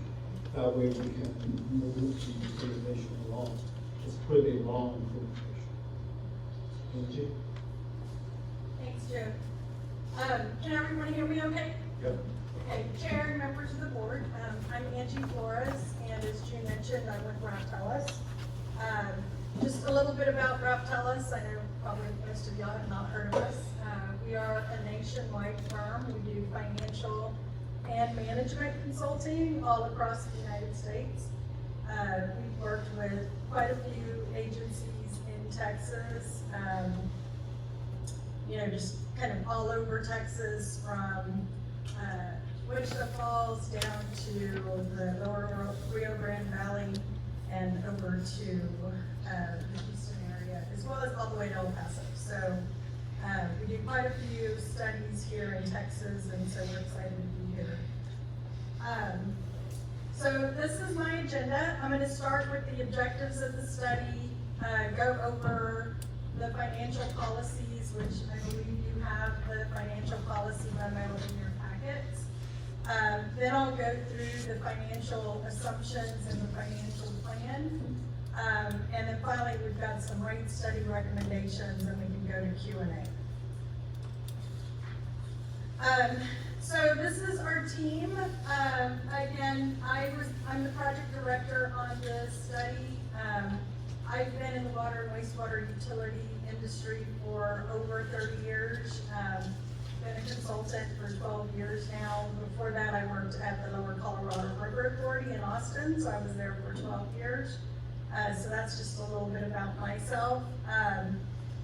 Christopher Williams, who's here with me today, he was the project manager on the study, so he's really been the one that's been making sure that we've been moving along and meeting the timelines for the authority. The rest of our team who isn't here also played a key role on helping develop the financial policy recommendations, as well as developing the financial planning model that we'll touch on here shortly. So our rate study primarily had 3 objectives. The first objective was the financial policy review. Again, the memo is in your packet. The authority has a master resolution that governs the flow of funds and includes financial targets regarding debt service coverage, operating and debt service reserves, and other funds. So that was kind of the foundation of our review, and so I'll be covering that in my presentation as well. The second objective was to create a financial planning model that looks at the authority over a 10-year period. That financial model will be given to staff to use in their annual analysis to be able to use as a living document that they can update periodically. Finally, based on the financial plan and policy review, we do have some rate study recommendations for you. So in this first section of the presentation, I'm going to cover all those financial policies. We're going to start with the current state of the authority and then follow through with some of those recommendations. So financial policies really play a critical role in the success and sustainable operation of the utility. Financial policies are not just guidelines, but mandatory rules for every spending and investment decision. This framework ensures we maintain key financial metrics like debt service coverage, allowing you to weather revenue fluctuations or unforeseen capital needs without jeopardizing your ability to operate. So as y'all just been having the discussion, y'all have a lot of challenges, and so we feel like this financial plan really provides you with forecast of what that looks like. But by having written policies, we establish a standard against which all management decisions can be measured. This promotes transparency and holds everyone accountable for prudent financial management. Policies transform the strategic mission to deliver reliable service into actionable financial targets and strategies. The policies are really a roadmap to achieving specific measurable financial objectives. Documented policies serve as a clear communication tool for your board, your regulators, and the public, showing them exactly how you intend to be good stewards of the utility's assets and ratepayer money. Finally, financial policies are pre-approved strategy for both the normal course of business and for crisis management. They prevent ad hoc decision-making and provide an objective standard to determine the right course of action. Coupled with long-term financial modeling and capital improvement planning, the utility can look 5, 10, or 20 years down the road, ensuring that today's decisions don't create problems for tomorrow's customers. So on this slide, I'm showing you the Standard & Poor's scorecards. When rating agencies review utilities like the authority, they consider your financial policies and your utility's financial outlook. When reviewing the authority's financial policies, Raftellus considered the scorecards of rating agencies like Standard & Poor's and Moody's, which both have provided reviews for the authority in the past. So, as shown on this table, S&P evaluates two primary components when assigning credit ratings. They look at the enterprise risk profile as well as the financial risk profile. So you'll notice, for instance, in the financial risk profile, the all-in debt service coverage makes up 40% of that overall assessment. According to S&P's report issued to the authority back in October of 2023, the agency expects, and this was from their report, they stated that the agency expects the authority to maintain a traditional coverage ratio between 1.15 times and 1.50 times, relying solely on reserves to mitigate rate impacts. So S&P's rating for the authority is currently A-. In Moody's most recent review in December 2024, they affirmed the authority's A1 rating due to a history, and this is quote, a history of stable financial performance as exhibited by adequate 1.8 times debt service coverage and strong liquidity of over 5,700 days cash on hand. They also mentioned your strong legal provisions for the bonds and your management plans. And the management plans were for future rate increases as necessary to meet your debt service requirements. So in those reports, they also mentioned some things that may lend to a downgrade in your rating.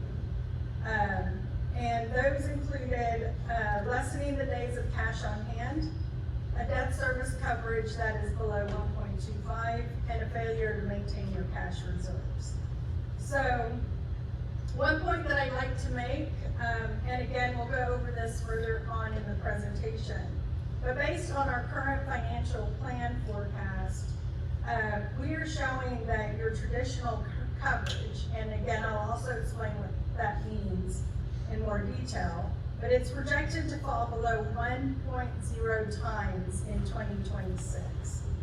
So unless actual O&M expenses are significantly lower than forecasted, thereby generating additional revenue for coverage, the authority could be facing a potential credit downgrade due to the insufficient coverage resulting from recent rate reductions. So just keep that in mind as we go forward with the presentation. So current state. So as I mentioned, the authority is governed by your master resolution that's tied to your outstanding bonds and the authority's master resolution. There's 7 items here. 6 of them are actually in your master resolution. These are the targets that the authority maintains to be in compliance with the master resolution. Currently, that resolution requires 60 days of O&M for your operating reserve. Your debt service reserve must be funded at the lesser of 10% of original principal amount of outstanding bonds, 125% of average annual debt service, or 100% of maximum annual debt service. This fund is fully funded, and currently you fund that with bond proceeds when you issue debt. So that is automatically funded when you issue new debt. You also have a requirement for a coverage fund, and this is a dedicated fund that holds 25% of maximum annual debt service. Again, I've mentioned traditional coverage. Your traditional coverage it states that your operating fund net revenues must be at 1.1 times your annual debt service. Your adjusted coverage, this is an additional coverage metric that is made up of your operating fund net revenues plus coverage fund plus improvement fund balance at 1.2 times annual debt service. The next one here is the Attorney General's additional bonds test. This is an item that's not actually in your master resolution. It's something that the Texas Attorney General is requiring when you issue new debt. This calculation takes into consideration your operating fund net revenues plus your coverage fund balance. And they are requiring that be at 1 times your maximum annual debt service. And that includes your current debt and then the new debt that you're projecting to issue. The next item is your improvement fund. And so basically, to the extent that everything else is funded from your revenues, everything goes to the improvement fund. And it's used, the balance in that fund, again, is used to help meet the adjusted coverage calculation. And really, one thing I do want to mention, it has no specific purpose in that improvement fund at this time. So now I want to draw your attention to these 3 items that are circled here in red. the traditional coverage, the adjusted coverage, and the AG additional bonds test. So I'll be going over those in the next 3 slides. So I wanted to walk you through the calculation and how they differ between the coverage and the additional bonds test. So what I provided here is the calculation as well as an example to help walk you through how that calculation works. So we start out with net revenue. So the important thing under the traditional debt service coverage is that it's current year revenue. So that represents your revenue that you collect in a given year. So 2025, it would be your revenues from FY25 less the FY25 operating expenses. So the example on the right is an example for an individual. So say a person has a net income of $50,000, we would subtract their bills that are not financed to get to their net revenue. So in this example, somebody's making $50,000. They have $25,000 worth of expenses. They now have $25,000 remaining to pay for any costs that are financed. So in the case of the authority, we would take those net revenues divided by your annual debt service. In the example on the right, we're taking the income of the net income of $25,000 divided by their annual finance debt. So their mortgage, their car, etc. And we would calculate a coverage of 1.25 times. So for the authority, the coverage requirement is 1.10 times. And so considering the example on the right, this individual would be exceeding the coverage requirement of 1.1 times coverage.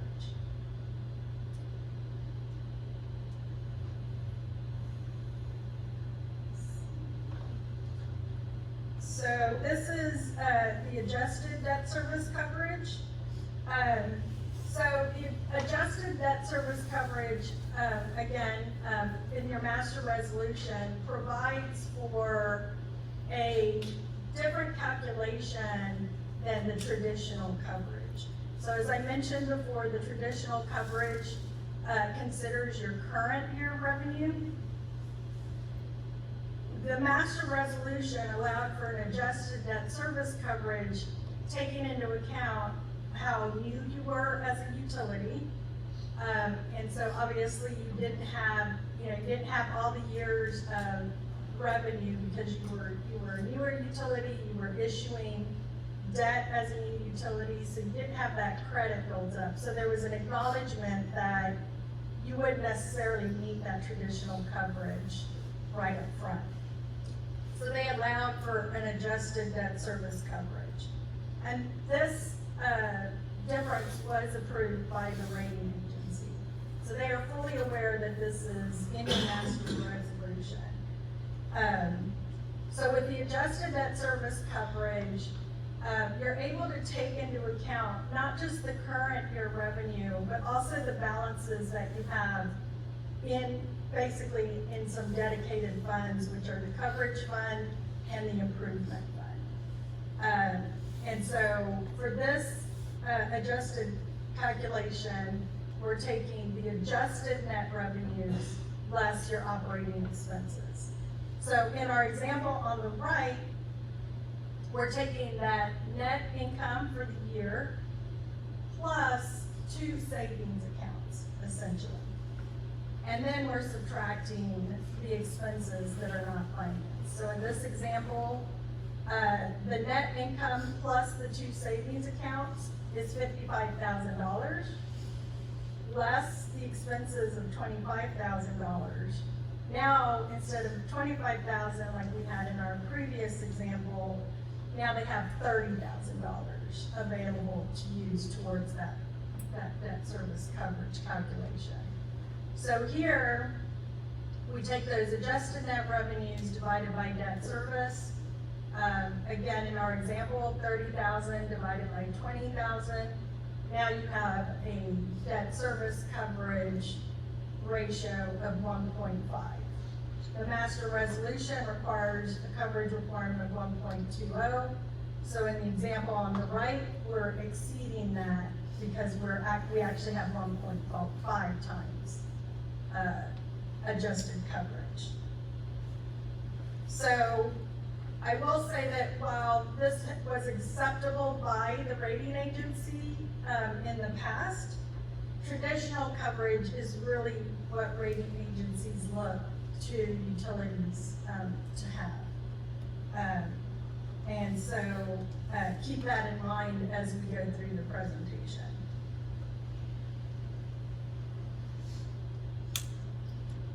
So the Attorney General's additional bonds test. So again, the additional bonds test is really a test that protects existing bondholders by ensuring that you can financially support any new debt issuance without jeopardizing the ability to pay your current debt service.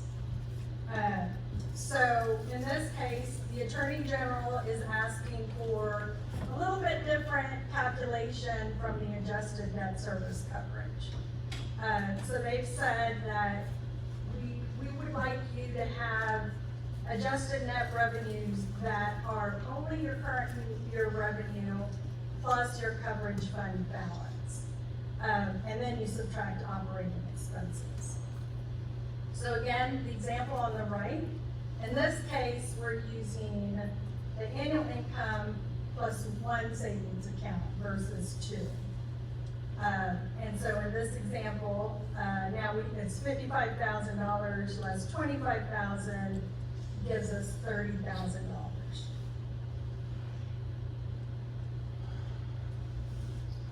So the calculation, again, would be the adjusted net revenues divided by debt service. In this case, it's 30,000 divided by 30,000 in financed expenses. In this example, now we've got an additional car, whereas in the previous example, we just had one car. So we're doing the test to determine, can we buy that next car? So in this instance, that coverage is 1.0 times, and the coverage requirement by the Attorney General is 1.0 times. So in our example on the right, they would be able to get that next new car. So again, important to remember here, the Attorney General's bond test is only your current year revenue and the coverage fund versus the adjusted coverage calculation, which includes your coverage fund, your improvement fund, and current year revenue. So one other calculation that I'd like you to be mindful of as we go on with the presentation is days cash on hand. So this is just a measurement of liquidity for the utility. And so I just want to walk you through how we calculate your days cash on hand. So to calculate that, we use your unrestricted funds. So as I mentioned earlier, you have a debt service reserve fund, you have a coverage fund. Both of those funds are held in trust.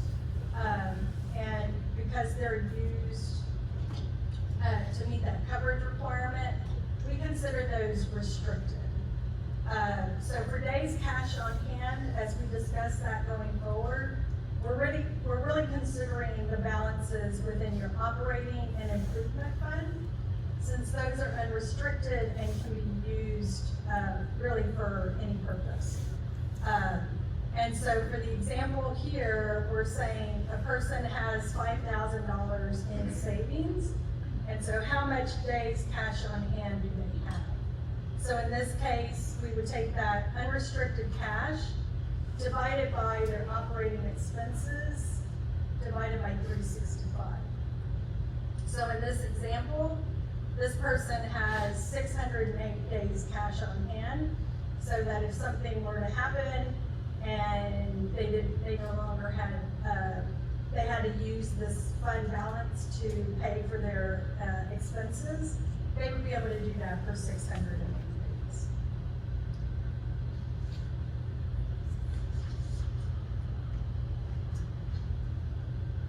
So this slide is just illustrating, just giving you an overview of your finances.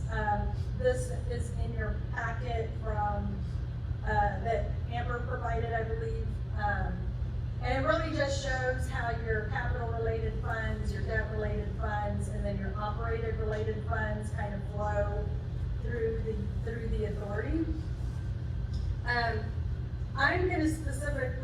I'm going to concentrate really on this column here on the right, that is your operating related funds.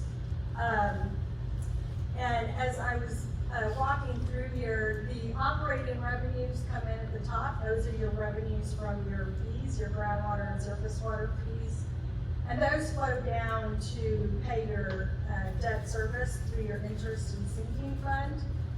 And then after funding INS, then it flows to your coverage fund, then to your operating reserve fund, and then currently to the improvement fund. We have an R&R fund in here that I'll talk about here shortly.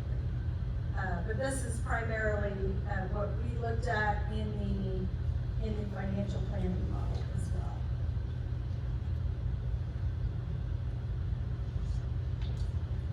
So these are our financial policy recommendations. We certainly recommend maintaining your master resolution requirements, but we're recommending that you do a little bit more. And so I'm going to talk about the operating reserve policy, the days cash on hand, an R&R fund, and cash funded capital, and then your traditional coverage. So operating reserve policy. So currently you have, you're required to maintain a 60 days of O&M and an operating reserve. We're recommending 180 days. And the reason we're doing this is really to align to best practices in the industry and just provide some additional operating reserve for unexpected fluctuations in your revenue. As you know, your revenue is 100% volumetric, so that just really makes it vulnerable to weather fluctuations. And one thing about the model that I'll mention now with the financial forecast, we are using average demands in the 10-year forecast. And that those assumptions can be changed in the model as you go forward if that average demand changes. But for now, we are using average demand based on historical consumption as well as the forecast of usage from your GRP participants and your and the future growth of the GRP. Days cash on hand. So currently there is no limit to the excess funds that go to the improvement fund and the operating fund. We are recommending a target of 500 days cash on hand. And what we're recommending is that any excess beyond this limit can be used for non-recurring purposes. So here in a minute, you'll see where we're recommending that you use that to cash fund capital or pay off debt as it becomes callable. So that is one of our recommendations. Another recommendation is the creation of a repair and replacement fund. Currently, there is no requirement for a repair and replacement fund. You do have some repair and replacement costs in your O&M budget, but we are recommending the creation of a separate fund that would be funded, with current balances of in your improvement fund. Those would be equal to 2% of depreciable assets, or $20 million. We also recommend that the fund be replenished, if it falls to 1.75% of depreciable assets. I will mention that, as the authority continues to have aging infrastructure, this percentage may need to be adjusted as the infrastructure gets older. So this is just based on where you are today.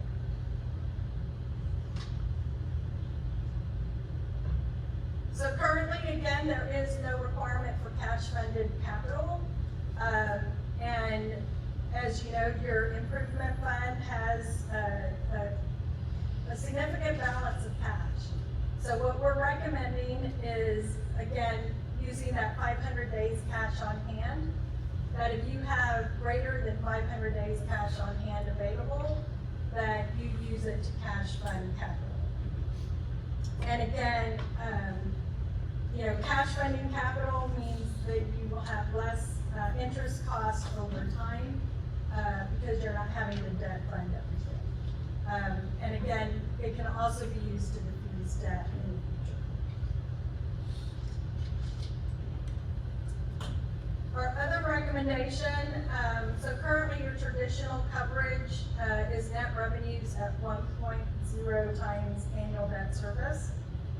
Our recommendation is that by 2028, that be set at 1.25 times annual debt service. And this really helps to address the comments from the rating agencies and their recommendations, and really achieves best practices and enhances your financial risk profile. So I do want to mention, again, this would be a gradual increase. It would be immediate, and which allows for a gradual increase in rates.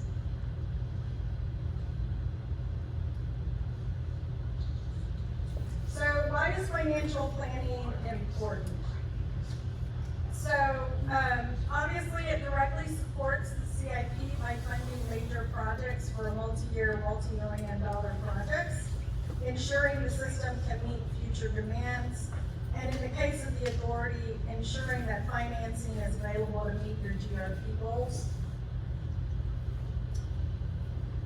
It ensures that you have full cost recovery and sustainability. So utilities must balance operational stability with customer affordability. Financial planning is a mechanism to achieve this. Rate setting justification by linking all costs to the rates charged to the customer helps avoid rate shock by projecting over a multi-year horizon. And planning allows for the implementation of gradual, predictable rate increases that keep pace with costs. The financial planning ensures that the authority maintains its creditworthiness and access to capital, which results in lower borrowing costs. And then finally, enhancing management and operational efficiency. The financial plan serves as a roadmap that aligns all departments toward the utility's long-term financial and operational goals. Annual updates of the plan provide monitoring and allows for corrective actions as you go along. So, the authority's fees, as we've talked about, help fund the operations. It helps meet your conversion mandates, complies with your master route resolution, and as the utility continues to age, maintain aging infrastructure.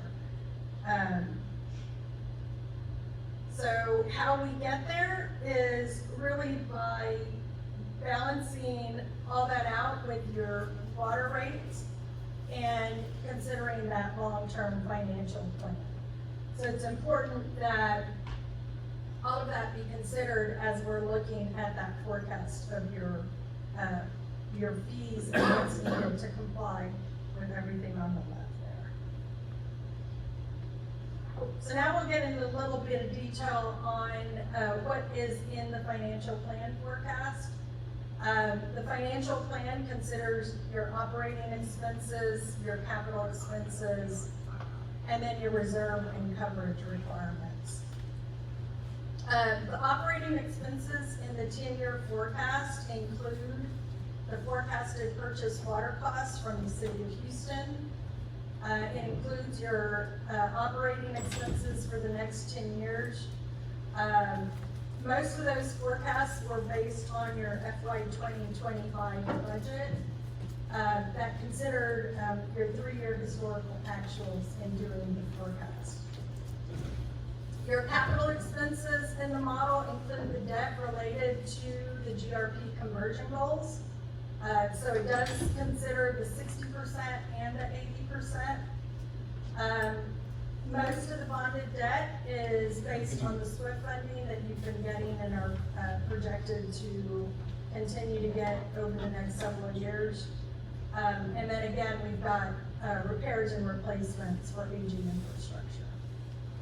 We've talked about the reserves and coverage requirements that are included in the model as well.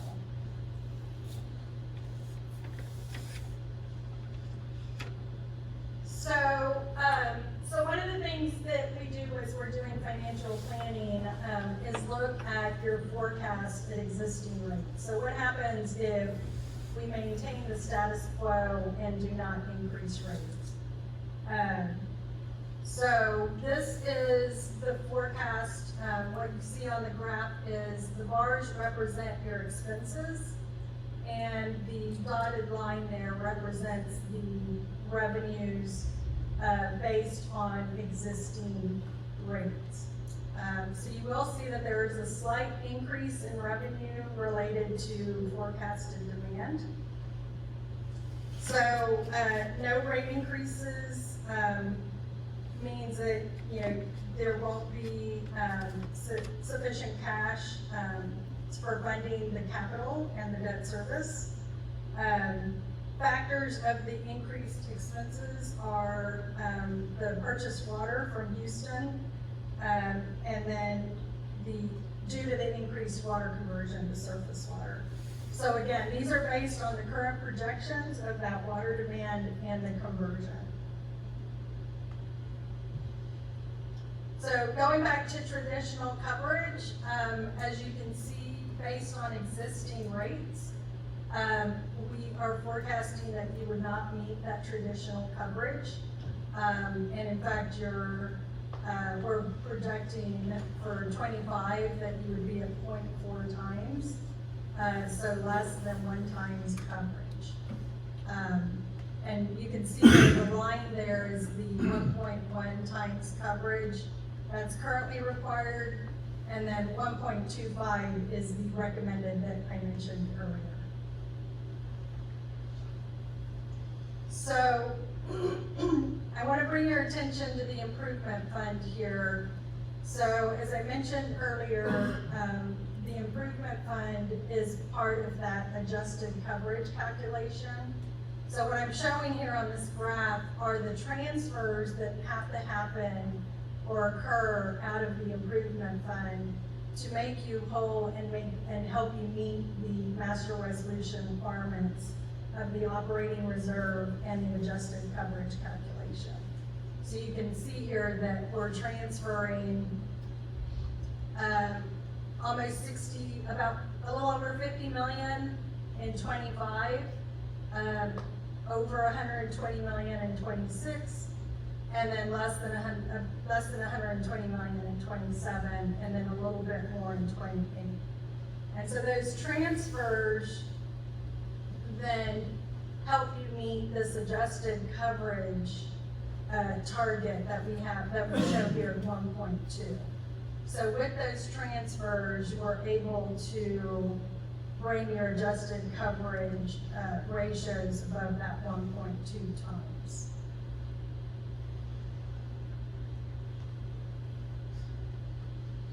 And so this slide shows the improvement fund balance essentially going to zero by FY 28 with no rate increases.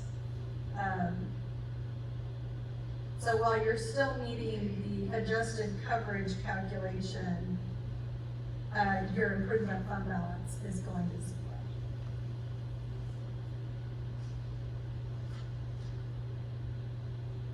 So now to our rate study recommendations. So, based on all the expenses, that are in the financial plan, and the water demand, that we're projecting, this represents the forecast of rates. Now, I do want to mention that these are based on a set of assumptions, and so, you know, any number of things could affect this forecast. But I do want to bring your attention to FY '26. We are projecting the need for rate increase to $3.69 for groundwater and $4.14 for surface water.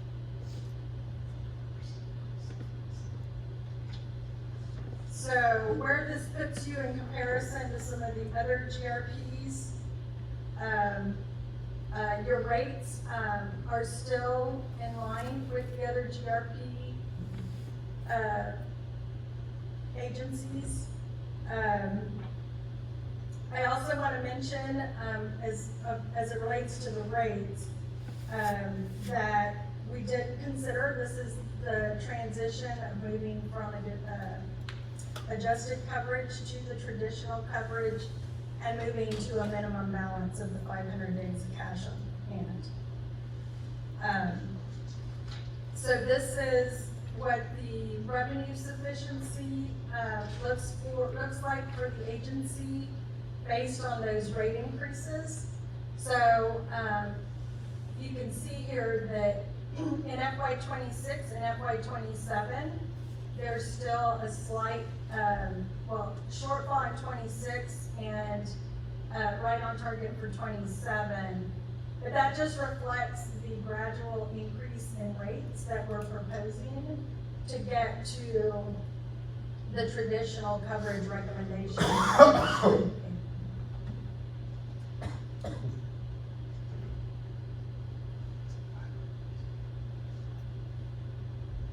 So this table here, so this is showing the future capital for the authority, and it's showing it separated between cash funded capital and bond funded capital. So as I mentioned earlier, we are proposing that you begin to cash fund some capital out of that improvement fund balance that you have in our forecast. The cash funding that we've assumed over the 10-year period is about $500 million.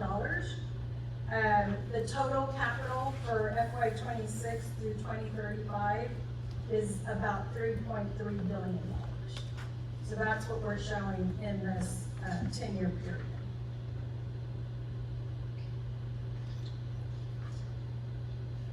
So this shows the forecast of traditional coverage.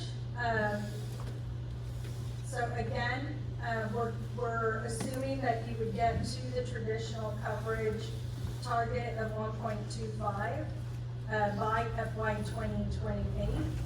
And as I mentioned earlier, you would not be meeting the traditional coverage in the first 3 years. But our recommendation is to get to that traditional coverage target. This will be more in line with the rating agency recommendations. And as I mentioned before, considering where you are as a utility now, the rating agencies are likely going to be looking to you to be more in line with that traditional coverage than the adjusted coverage.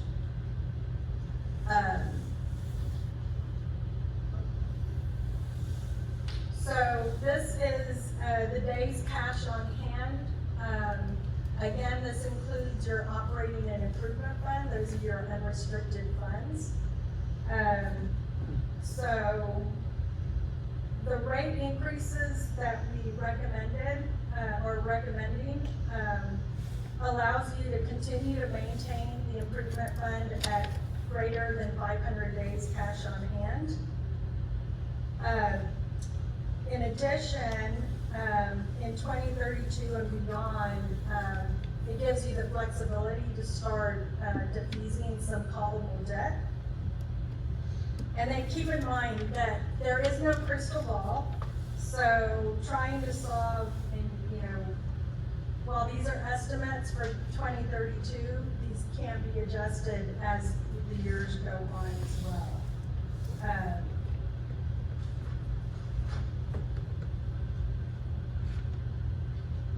And then, as I mentioned before, we're recommending the repair and replacement fund.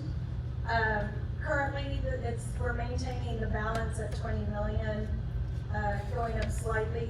At this time, we haven't identified actual projects, but the thinking is that this can be used to address aging infrastructure as it's needed for the board. And that concludes my presentation. I know that was a lot. So questions?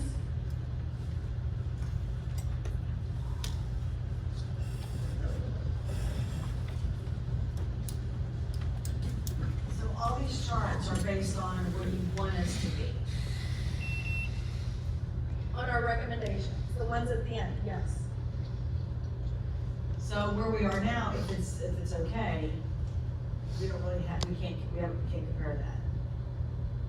Because you only have all this based on where you recommend us. No, the ones that are based on existing rates are actually what we call status quo. So those graphs were based on your current set, they're only complying with the master resolution. The expenses, however, are the same, it just doesn't have our recommendations. By the way, thank you for this, very detailed. We only have some of the pages in our, we were sent, we don't have all the slides. Oh, okay. Do we have access to those slides, or You is should. that something?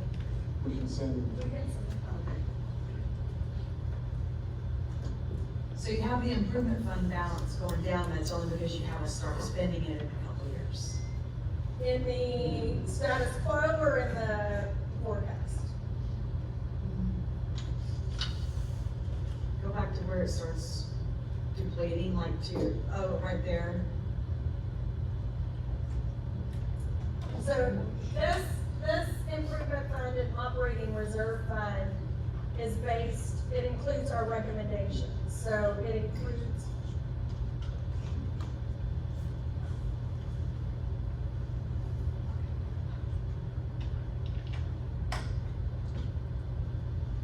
Sorry, go ahead. so this includes, with the rates going to, support the traditional coverage target of 1.25. It includes cash funding capital, and then the rate increases. So, so this is how those days cash on hand would be affected by that change. In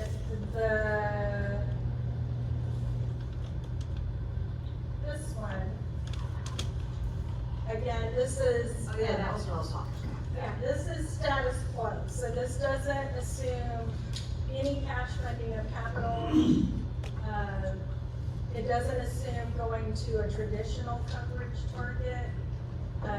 Everything in this slide is status quo, so it's just you continuing to only meeting your master resolution. So in essence, what this is saying is that by 2028, with no rate increases, you would not meet your adjusted coverage requirement in your master resolution. The adjusted coverage requirement, The adjusted coverage requirement. which is your recommendation. No, it says, Okay. that's what we said. Okay. Could you repeat that? I'm sorry. So with no rate increases, Okay, I got it. okay, So can you go back to the chart that shows we're gonna be at $12 per 1,000 gallons? Oh,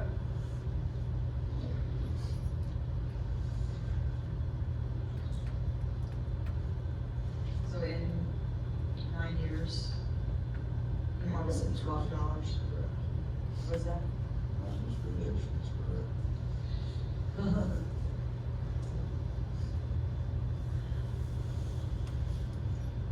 May I ask, I don't see where you mentioned the cost of us buying surface water. yes, the forecast, of the expenses here, this includes a forecast of the purchased water costs from Houston, based on, you know, the purchase of additional surface water as you continue to convert. So that is. I didn't see it, I mean, we were getting some pages, but I didn't see it in there. It's, Yeah, it's in the,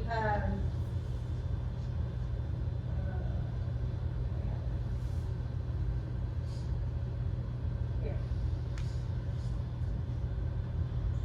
cost that we're paying for the water. Purchased water costs from the city of Houston. Okay, that's just in your own notes, we don't have that, what the rates are, what the history of the rates, or what the benefits, we don't have that. The actual cost, or the actual forecasted cost, it's in the model. It's in the model. Okay. So what does it do? Is it flat? Is it, how fast is it rising over the next 10 years? The cost of water. Sorry, since I don't have the model open, but it's increasing based on the conversion to the 60% in 2029. 2031, and then to the 80%. So the purchased water cost continues to increase as the surface water demand increases. We need to have seen that, the figures. Okay, So that's a big assumption going forward. That's whatever assumption you made is a pretty big assumption. okay.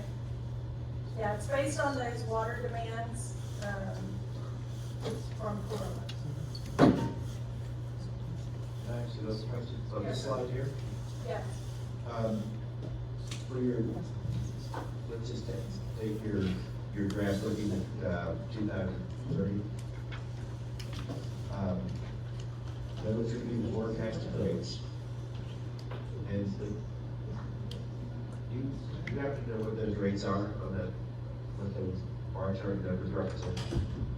In other words, in 2026, you show it's 369 and 414.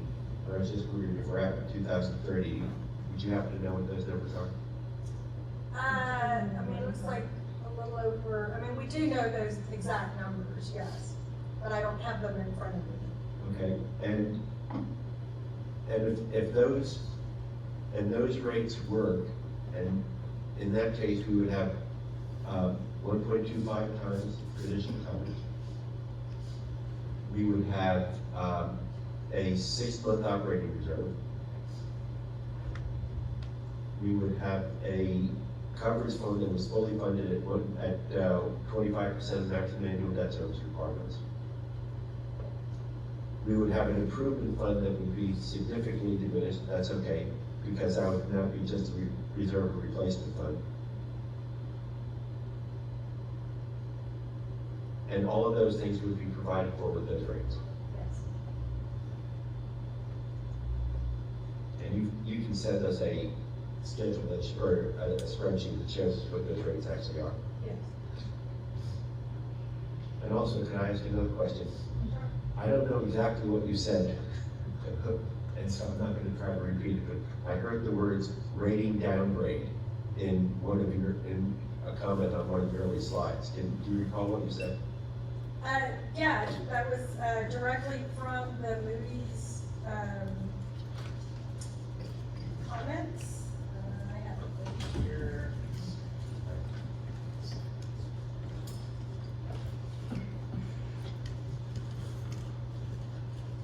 So it's just, it's something that you read in the Moody's report in 2025 or 2024. But you didn't have any discussions with any rating agencies. No, and in fact, you bring up a good point, that, certainly, it would be prudent to have a discussion with them, about our recommendations and, you know, how that might change their viewpoint, but, you know, we do have, Chad Cowan, who is on our team, he's worked with rating agencies in the past, and so he helped us develop some of these policies based on his experience.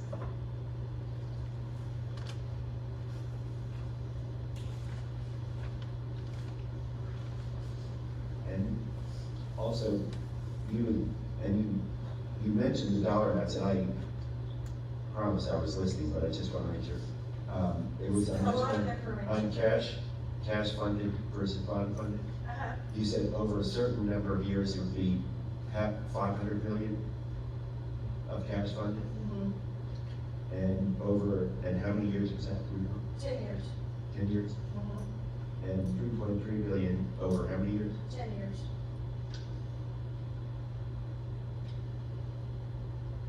I'm sorry that I didn't hear properly. Your assumptions were that over the next 10 years, cash funded capital would be how much? 500 million. Half a billion. And what is the 3.3? The 3.3 is the total capital plan over the 10-year period. Okay. I just didn't hear properly what you said. No worries.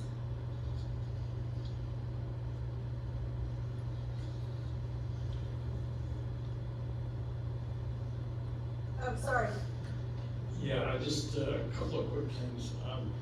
One is, I hope somebody along the line told you our intent has not ever been to keep current rates forever. That is very intentionally spending down the improvement fund to get it to what we think is a more reasonable level. There was never any intent to go below any of the minimums, anything like that whatsoever. I don't think that's particularly appropriate to imply that's what we were thinking. What I'm curious about is, where does the 500-day operating expense number come from? The 500 days cash on Well, hand. why 500 days? Yeah. So one of the things that we did, and you have the financial policy memo, so one of the things that we did was we did look at some benchmarking that looked at other agencies similar to you. Now they have, in some instances, significantly higher days cash on hand than you do. But what we try to do is balance what the rating agencies are going to consider, as well as looking at your current financial outlook. And so, again, just trying to balance that with the rates.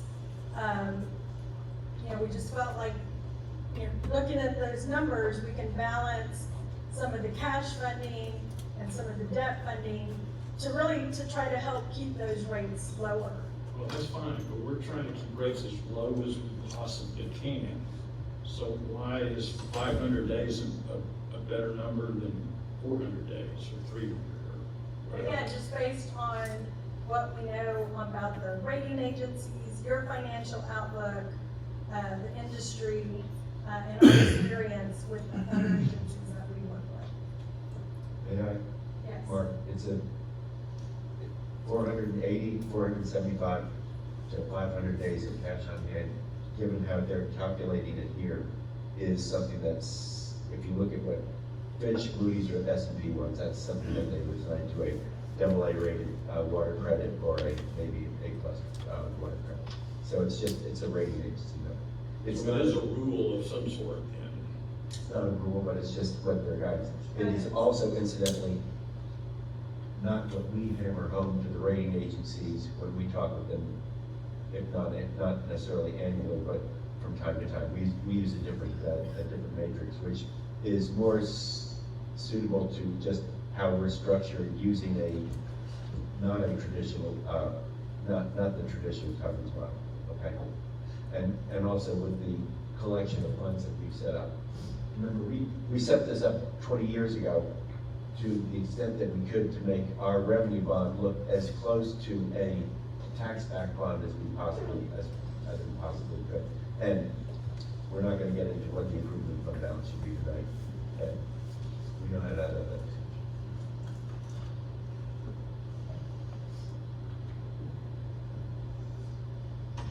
So the takeaway from this is that we meet all the rules right now, In your master resolution. but you don't think they're strong, even though we meet all the rules.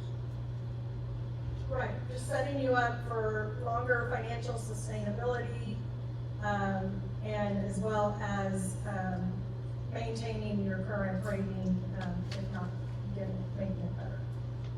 So what is, talking just did points wise, if we're an AA plus versus AA minus, what are we talking about?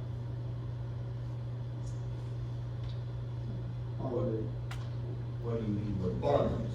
I mean, I'm assuming the only reason we're worried about the What's- ratings what's is our this? bond rates. What's the Your spread, interest rates. what would be the spread on the long-term borrowing cost between a, AA minus and single A plus? Or a double A plus, or whatever is the best, whatever. Well, before I answer, Angie, do you think that if they implemented your suggestions, that they would see a rating increase?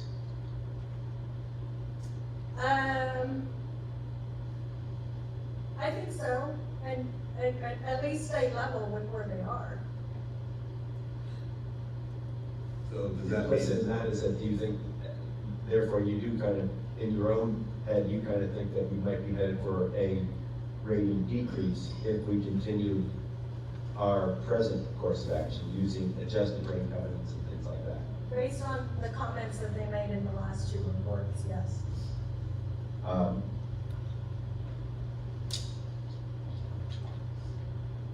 The last time we met with the rating agencies, it was after you guys had, or we told them that you were about to decrease your rates for the second time in 2 years.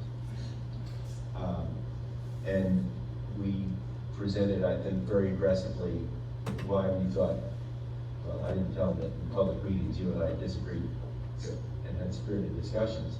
And how it was not my recommendation, but I think we did a good job of presenting the district's, the authority's credit, and justifying the move that you made. We also told you last year when you set those rates that, this year, that I thought at the beginning of 2026, you were gonna be going back to exactly where your rates were before, which, if memory serves me correctly, was something like 360 and 405 or something like that. I'm sorry, but it turns out to be wrong, I'm sorry. But it's in that neighborhood, okay? And I think that's probably what we're gonna have to do again, and what I'm gonna be suggesting. And I think if you did that, well, first of all, if you go with Angie's recommendations, makes my job easier. I'm happy. Go do it. I mean, I don't know that, I think that when you get into the numbers, I don't know if that's what you'll decide that you want to do. Because basically, all other things being equal, I think that would mean higher rates than if we kept with our existing system. Which isn't to say that I think Angie's wrong. I mean, I think it's a well-reasoned presentation, and I think it's worth your consideration. I just don't know if I see this board subscribing to it right now. I'm not trying to talk you out of it for sure, because like I said, I think it, I make my job easier. Because when we go into those rating agencies meetings with them, I have a knot in my stomach before those meetings every time, just making sure that we're gonna prevail. Don't you live in that? If it's not over you, it's over someone else. I thought you had a good question, Dave. I didn't hear an answer. Oh, I can't tell you right now exactly. I would say the spread's probably, let's just say between AA and a single A plus on a long-term basis, I think maybe that's probably, I get you, I don't know if it's another mark. I'm gonna say, maybe 15 or 20 basis points, but I'll look into that, okay? If I turn out to be wrong on that, then I just, you know. Yes, sir. Yes, there's something.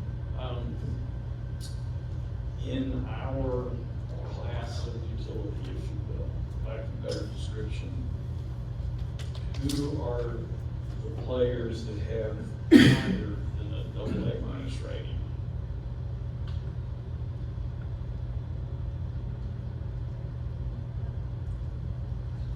We can go back and check to see if we have, the ratings for the other agencies they have.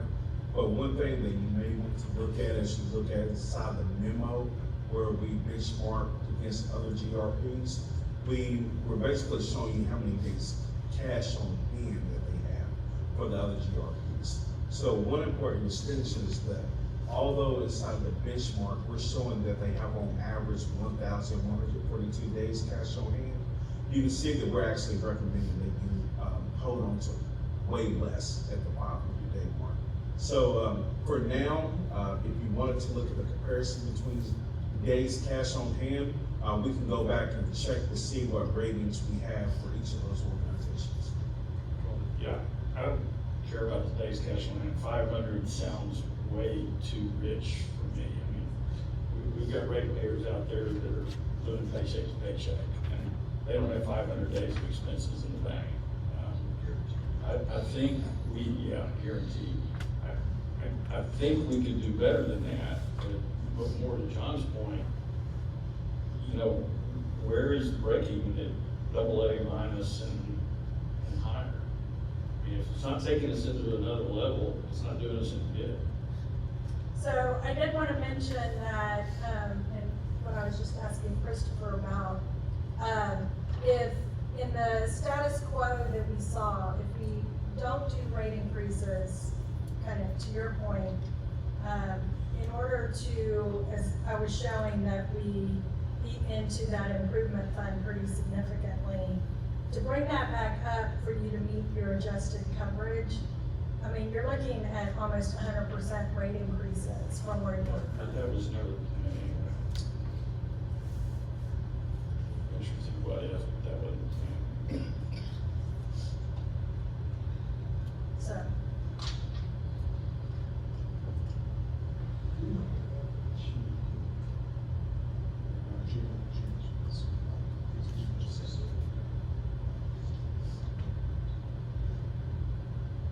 So yeah, I'd like to see a chart showing, the historical rates the city used to charging, current rate and then future rates.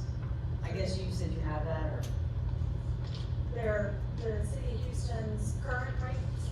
And historical and future, Yes, we can get that. because you base some of this off those rates, yes?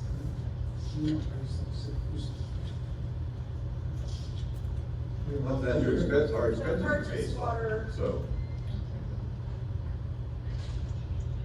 You have a contract rate with the You city have of a Houston, contract. so it's not their retail rate. You have a set rate with city of Houston, so whatever the rate is, right now you're paying $1.64 per thousand gallons. And how, and is that, does it constant for how long? It's never constant, it's adjusted every year. And we're not even using their standard contract rates, they publish each 47 by the city. So we have to work with the city on their rates annually. And it's going down though, right? It's What was it before Washington? fuel change. But I wouldn't expect it to go down more. Yeah, Amber presented that last time. Right. So they used the exact numbers that you all saw when we did the breakdown of the O&M budget and broke down each of the categories in the workshop a couple weeks ago. So we went through what each of the categories were and what changed in each of the categories. So exactly that line item for each of those line items, they would have put a certain, here's a, I can't remember if it was 3 or 5% inflation now, so it's it's a long way. But we put a certain inflation factor on it for each year, but then also escalated how much water are you gonna buy based upon the CIP coming online. So that exact, here's how much surface water you're buying, it's in the table. This year's rate is special because it was negotiated between the authorities and the city. Based on the fact that the West and most Fort Bend does not take that water from the Wilson's plant. And therefore, we actually structured a special rate calculation methodology being a consensus vote that by all the parties. So this rate is, like Andrew said, it's not announced.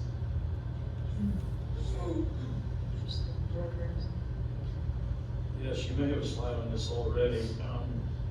If you did not use the improvement fund for any capital improvements, those were all funded through John and bonds, what would that do to your rates? And again, we're not saying we're gonna keep 260 and 305 forever, but how much would that drop these rates if the improvement fund was not being used for capital expenses?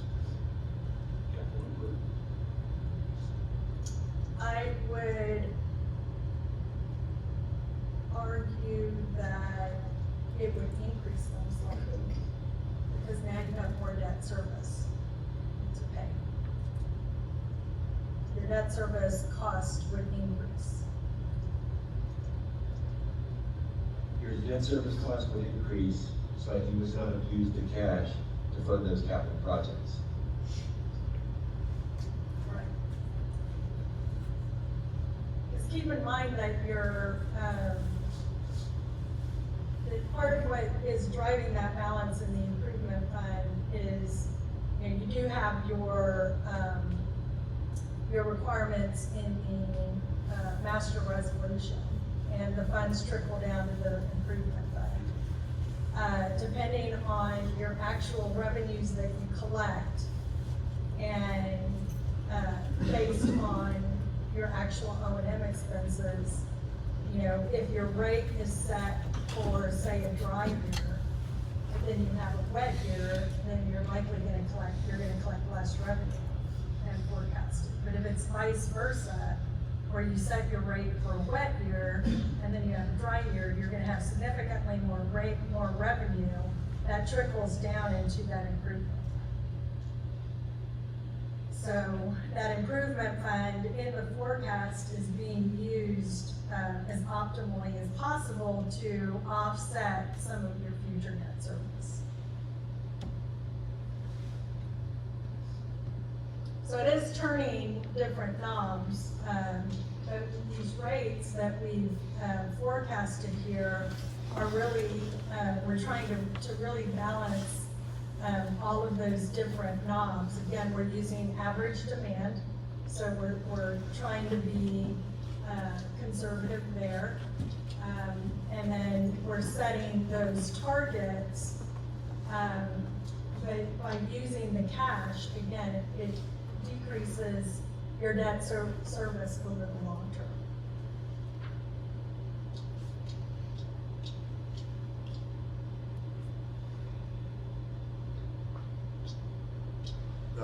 So if the traditional is 1.25, then why does the AG allow us to do 1.0?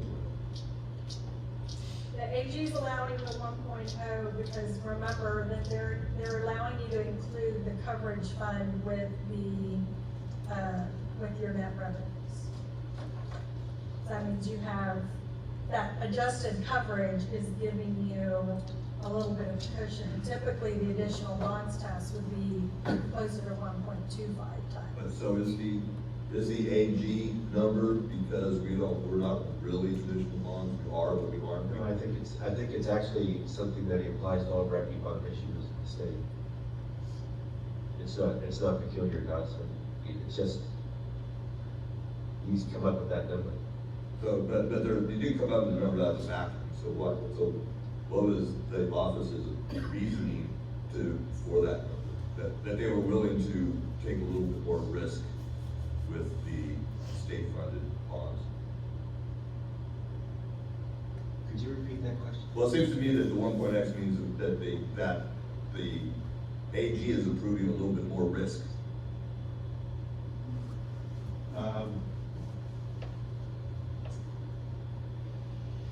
Typically, the AG for most revenue bond issuers, he would just be looking at the traditional coverage. He lets us use our coverage fund, and incidentally, he also allows us to if we need to, we can transfer money from our improvement fund to our coverage fund so that we satisfy his 1.0 test. So, and I have no idea where, they've got lots of things that people don't know where to do. So, I'm not being disrespectful. Yeah. I have no idea. But that's how it is. Maybe, how about you, Mr. Government Affairs, you know why? In business school, they told us not to make those type of answers. No. The table one that we have, did you have that, Susan? Table one, average weather demand, anticipated conversion percentage. It's not in the slides. It's not in the slides. But did you have a question related to it? Well, I think there may be a typo at the bottom, but not a big deal. Because it says 60% conversion by 2035 and 80% by 2025. But this is where I got from anticipated percent conversion. 2030, 58%, and in 2031 is 66%. I just wanted the board to know, we didn't see that, but we did have that one.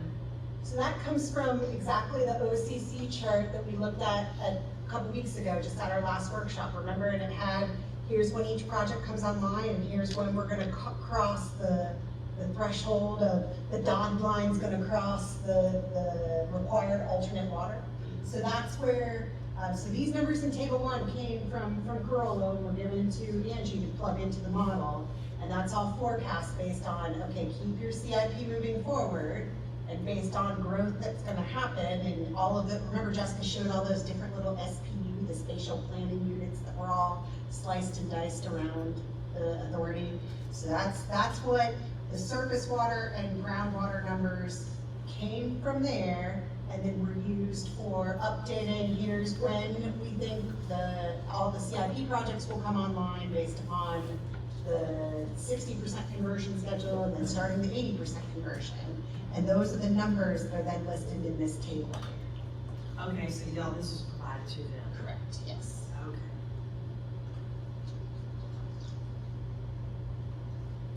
They could have tried to trend, hey, here's 3% growth over time, but they don't know what's going on with the CIP and when each water receiving facility is coming up. But the bottom needs a little adjustment. So you're saying the It bottom. says 60% conversion by 2035 and then 80% by 2025. Yeah, there probably is, there is a typo there in that table. You are correct.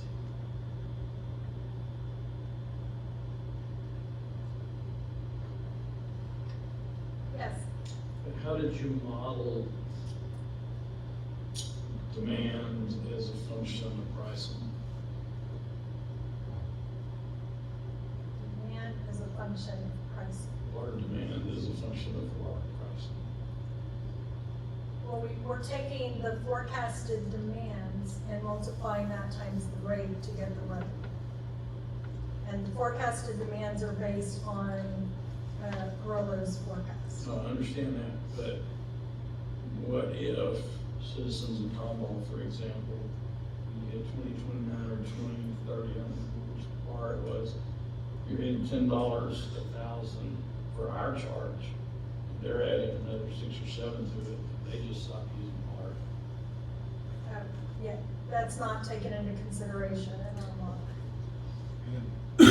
The one thing that we would add there, Mark, is whenever you get into an actual entity setting rates, say Tomball, they essentially need to take the uniform rate that you're charging them, and they have to go through a rate design process to to spread out the cost across the different customer classes and spread out the cost across the teams. So for example, in Tomball, if they have a residential customer class versus a commercial customer class, their residential customer class, they're going to pay a different rate based on that. So That really doesn't affect us. It's how does that high cost of water affect overall demand? And what's the flexibility, the demand curve that you're talking about? They're asking about the elasticity of demand. for water, Exactly. Okay? Exactly. I don't know anybody who's modeled that. Saying, what is the difference between paying $7 per 1,000 gallons and $10 per 1,000 gallons? I don't know that data exists. I mean, we've already seen it when we got it to about 5 to 550. I'm what's he gonna do at 12? I mean, we have done elasticity studies in the past about it. We told you Send us some of those. To do that analysis? No, just send what you've done. That's what I'd have to look to see, I've only started to do an analysis like that in with one other agency. I could look to see where Raptellus has done something like that in the past. Conservation uses a similar rate structure, 10 to 15%. That's what they calculate. It's not exactly apples to apples, but it kind of gives you an idea of their projections based off of incentives to conserve water if you cross there. Yeah, and I would say it's certainly gonna be different from utility to utility as well. The elasticity will be different from utility to utility, so, certainly I know we've done those at Raptellus before, but it's gonna vary by utility, so. Economic status. Economic status, fee structure. We're not looking at that, we're just looking at overall demand. So say we didn't, use your recommendations, you know, the 500-day cash on hand and all those others. If we didn't go do that, can you adjust the models so we can see what that would look like for the rates? Just to give you rate recommendations to maintain your master resolution. Yes, we can certainly do that. That'd be good to compare. Could you email that to staff and they can get it to the board? Yes. Well, thanks for all that work you've been into it. Very nice presentation.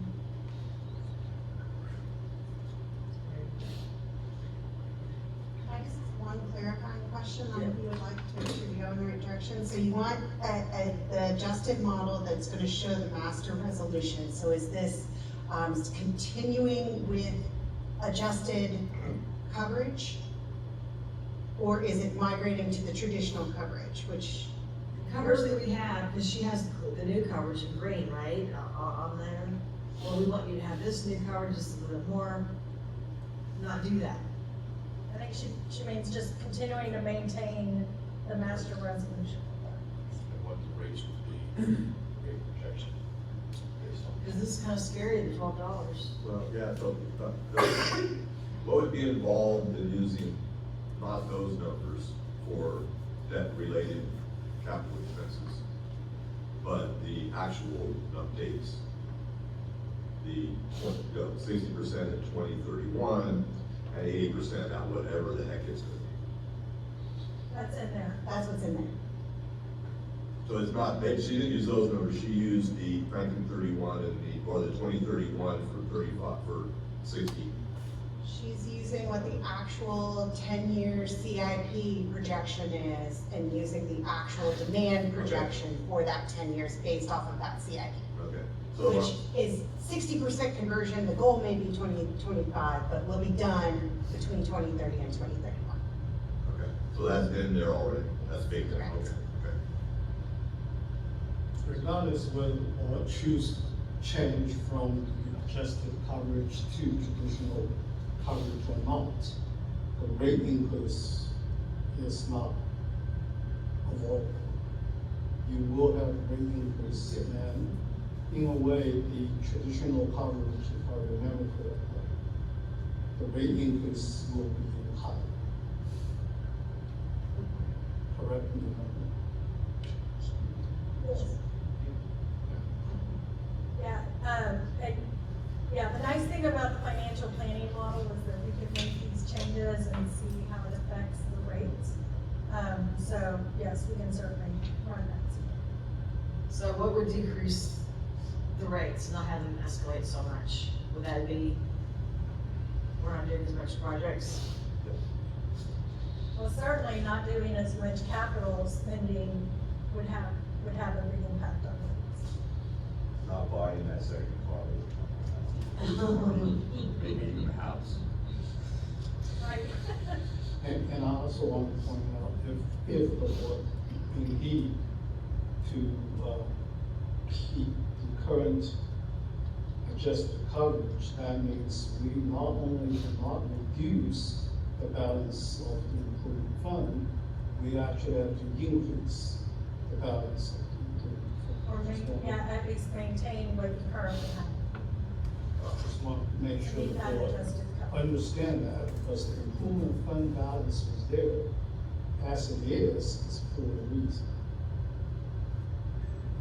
It is required by the adjusted coverage from the rate agency. And it is a way to satisfy when the authority was first created, the authority doesn't have credit history, the authority doesn't have the assets to satisfy the rate agency. That's why we choose that. Now, what Raftalis recommend us to do is to go back to most of the entities that do using the traditional coverage. But if the board chooses to use the adjusted, then just make sure you also understand we cannot reduce the improvement fund balance. John, correct me if I'm wrong here, we're not at a minimum on that improvement fund yet in that respect. Okay? That's another couple of years out. Yes, you are currently.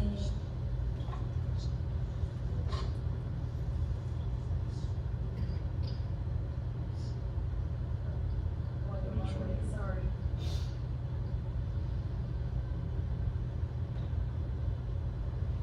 I think after this question, we're gonna take a 10-minute break.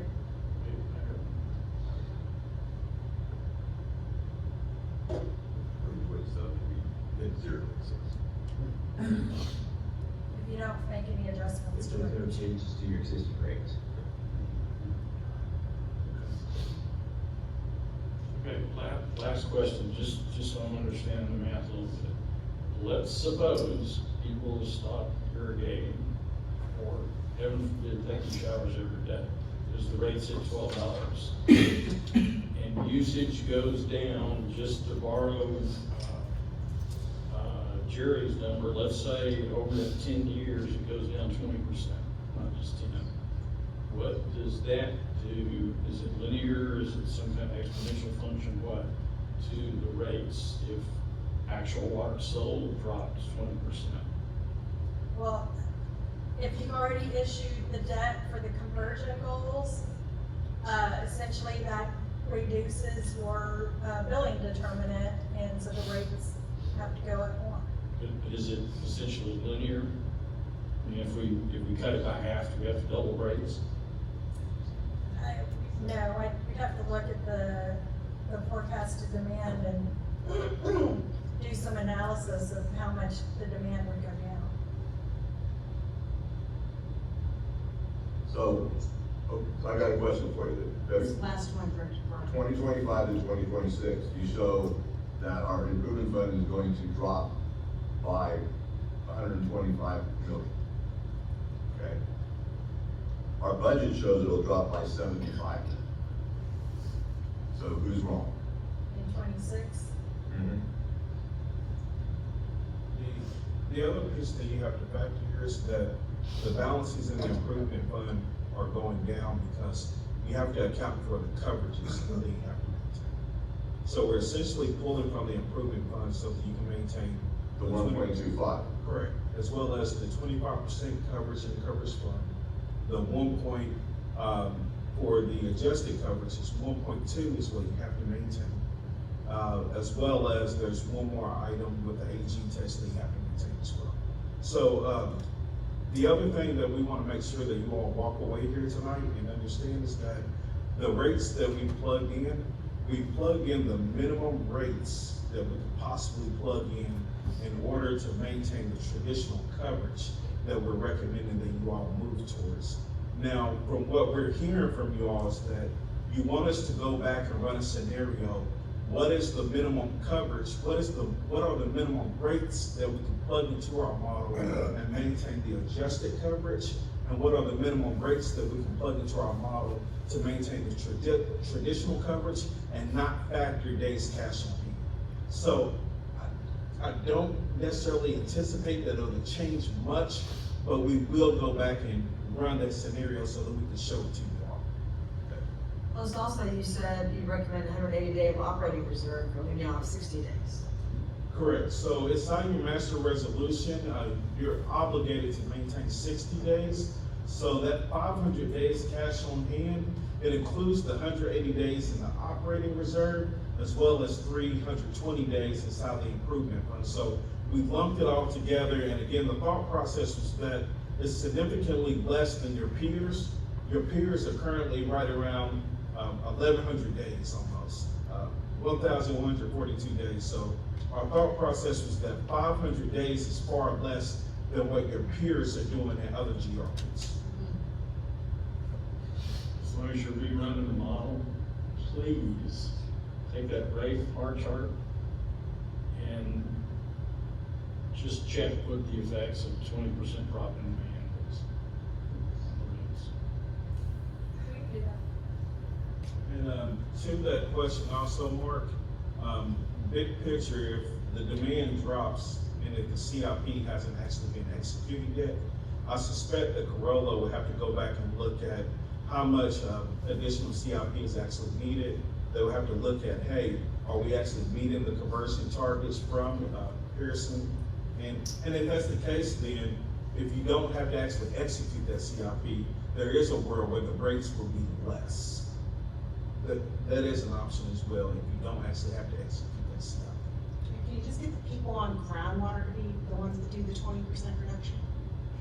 Can you get the people that are on groundwater to do the 20% reduction? It would help our cause. We could. With the budget, we'd be pissed off, but we could. We can do it with the rates. Yeah, we could flop the rates right now.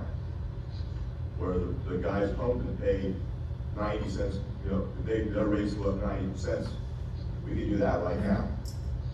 You have some admin else. Yeah, but it'd be more consistent to what our goal is. Okay. I need to remind the board that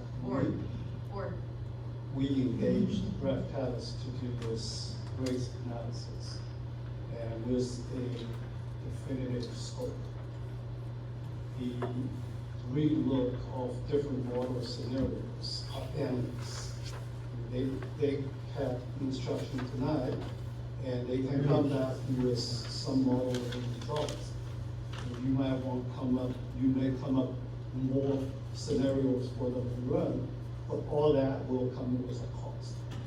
And I just want the board to understand it's not for free. And if I get the authorization to allow them to continue, I will do that, but I want the board to understand it does come with a cost. So what you're gonna maybe do for us now, is that included or is there a cost to that? The models you're about to run. Oh, yes, it's a cost. Okay. So I guess the first thing is that then give us a quote for that cost. She's not free.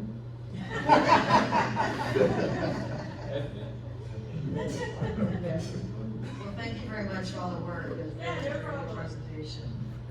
We're glad to finally get this rate study done. Okay, thank you very much for coming. Thank you. All right, it is 8:44, and if it's okay with the board, we're gonna take a 10-minute break.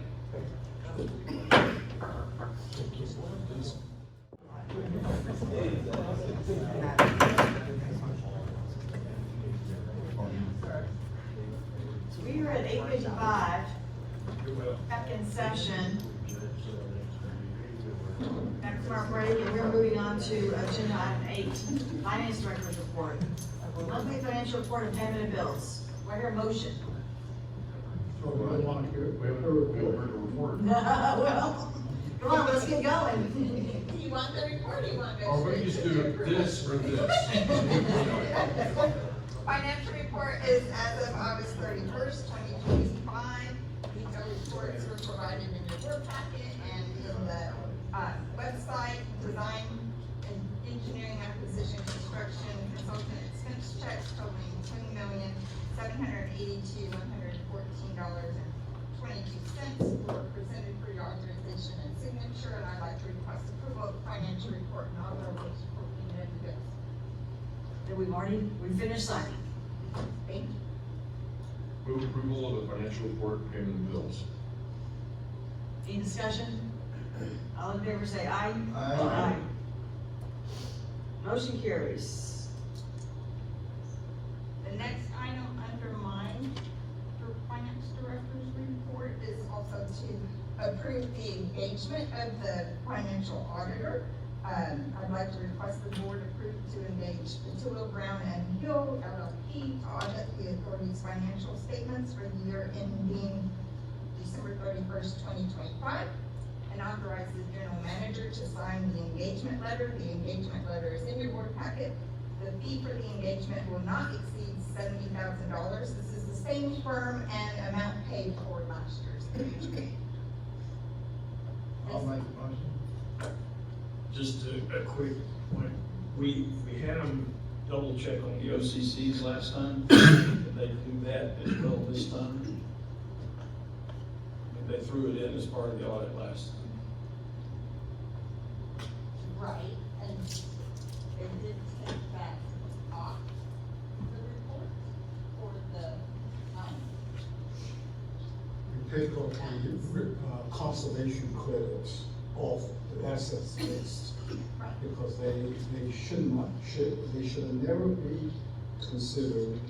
But they listed them by serial number and all that with a footnote that I don't think it valued them, but it noted that they checked them and we had them. Conversion credit or over conversion? Over conversion. there is a listing in the audit Yeah. of the credits. Yeah. We And have there the is a Series list. C and I- the right. Okay, well, they were gonna physically eyeball those and. Oh, they did? They did the same thing. Oh, yeah. They did, No, I okay. definitely showed. I know there was some hesitation on valuing them because of the lack of a extremely liquid market. Correct. But just identify them and verify they're wherever they are. Yes, Market yes. is all the city safe, right here. One They person were already- confirmed and when they were here in person and then they did see where they are stored and that we do have physical documents. Right, and so I just want to make sure they do that. Okay. Yes. It's included. Okay. I hear a motion to approve the engagement of the financial auditor. Oh, who made it, Ron? Yeah. Okay. Any other discussion? All in favor say aye. Aye. Any opposed? Okay, the ayes have it. Motion carries. Next is agenda item 9, general manager report. Okay, first up are our conversion charts, and red on the call-out numbers. Okay, so I let's. changed the color just to see. Surprise, just to see if I could read it, okay. All right, so let's start with the month of October and recapping October. So for October, we had a conversion percentage of 33%. It's a little bit higher than October of last year. And then if we look at the November surface water delivered, and this was just before Thanksgiving when I would have guessed this number, so the number might be a little off, but 32 MGD is roughly what the guess was for what we would sell for the month of November, based on how we were trending in the month of November on surface water sales. So then we will know more, coming up soon, what that groundwater usage was for the month of November. And then we will begin the reconciliation process with Subsidence District. This is our last year then reconciling for the 30% conversion. So we should have enough that we will have over conversion credits that we will earn again for this year. When you look at all of, so if you look at the purple line that's on there for 2025, we're above the 30% mark for most of the year, so we should earn over conversion credits that Cindy can add to her secret safe. And then we will have, starting December 1, so starting today is our first day of, we are supposed to be at 60%. So then we will account for that at the end of next permit year on November 30th. We will see just where did we get to for conversion and where will we, how many conversion credits will Cindy need to pull out of that safe. So that's current status. And then we should be having over a dozen water receiving facilities coming online just after the holiday. That's the plan. So after the New Year holiday. So we are very close to having more water coming out the pipe. Yes, sir. Why are we under 2024? I've probably asked it once or twice before. You know, it's a good question, and I'd have to dive more into the data. And what I would wager is that groundwater usage has outpaced our surface water deliveries, that we've had more groundwater growth and not had more water receiving facilities come online. So that would be my guess. Do you know if that's happening yet? We do get new wells that get drilled in our territory. And then we also just have people that use more water just because they have growth within their existing wells. But, so it's kind of back to the scenario of they're building subdivisions faster than we can build pipelines. Right now, we are waiting to turn on a bunch of those series. And remember, it's kind of a big jump for those series as we get them on board. So we're about to get 31 and 35 started, most of them. We have a couple straggler projects. So those are what are all coming online early in 2026, and then we've got some that'll be late, a couple that'll be late in 26.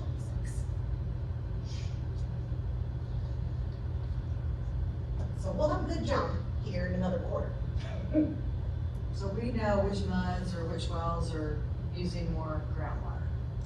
We know where all that's coming from. So we, in theory, know in terms of the folks who are hooked up to AMI, but not everybody's hooked up to AMI. So that one makes it a little bit trickier. We rely on the self-reporting for folks, so we can look at what they self-report in a month. I couldn't tell you, do they have one well offline or not, because they're using, I can see their total aggregate use out of it, whatever they report to us through the billing system. Who's done hooked up to AMI? Yeah, so we still have wells that need to, we talked a little bit about this.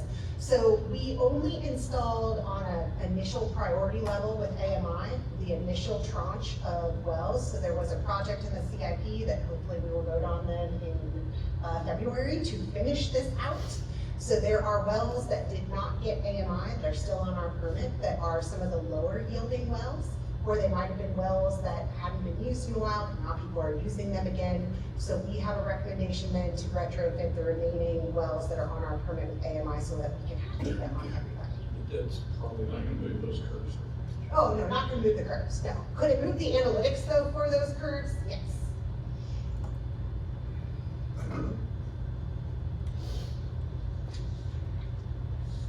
Any other questions? So can I see where these numbers, like where more groundwater is being used? Do you have that in chart form or? We do not have that in chart form. This is all the more that I would have.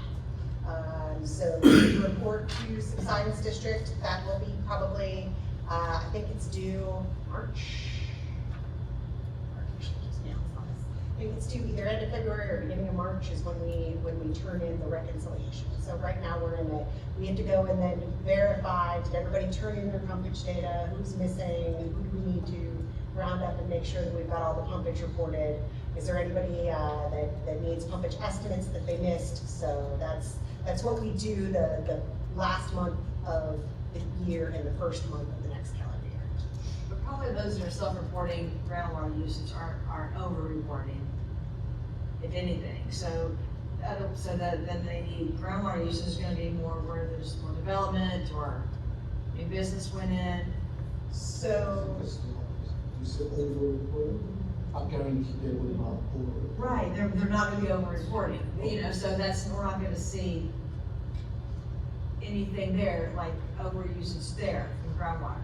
It's gonna be from more development, new wells, new data center going in or something like that.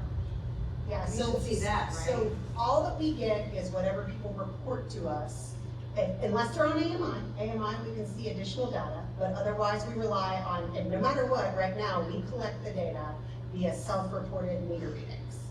And Subsistence District verifies Some of them. some. Yep, so they go out in the field and they'll verify. So we do not have, we get the information from Subsidence District, and then we will review with Subsidence District, okay, if they went out and spot checked somebody and saw that their reading out there on their meter was higher than what we reported their meter reading was, then they will let us know, and then we have to investigate with those people to say, okay, what got reported, and they might, maybe it was an honest mistake and they were dyslexic in the numbers, maybe somebody didn't report, and maybe somebody didn't realize they were supposed to report and now are being caught up. So how many of those are there, do you see?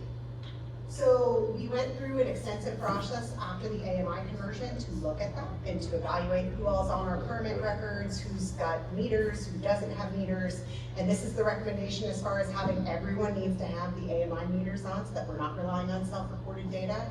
Right now you've got AMI meters, you have maybe, let's say between 600 and 700 wells on your permit right now. You have meters the smart meters on 400 of those wells. So there's several hundred. We've gone through a big process in the last 6 months to reconcile, are there people on that are wells that are no longer in use, that maybe it's plugged and no one told us? Or maybe they said that they would be drilled and they never are gonna drill it. There's people who said, we're never gonna drill this well. So why are we paying for it on our permits? We've talked a little bit about that at some of the other meetings. So we're going through a reconciliation process on the wells and have come up then with a number of different letters that we've sent out to people to confirm different things with different folks to try to make sure that we've got our well records as cleaned up as possible. So that's what we're in the process of doing right now. So say there was 300 self-report. Are NA spot checked 10 of them? Yep, sure. And some of them, and half of them are wrong.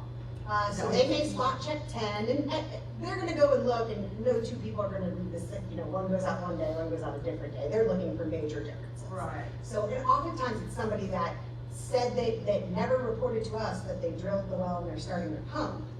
And that's often the people that end up getting, that the Subsidence District goes out and they spot checking and saying, well, wait, your pump did go in, you are pumping, you did put in your well, you are pumping, you should be reporting and paying.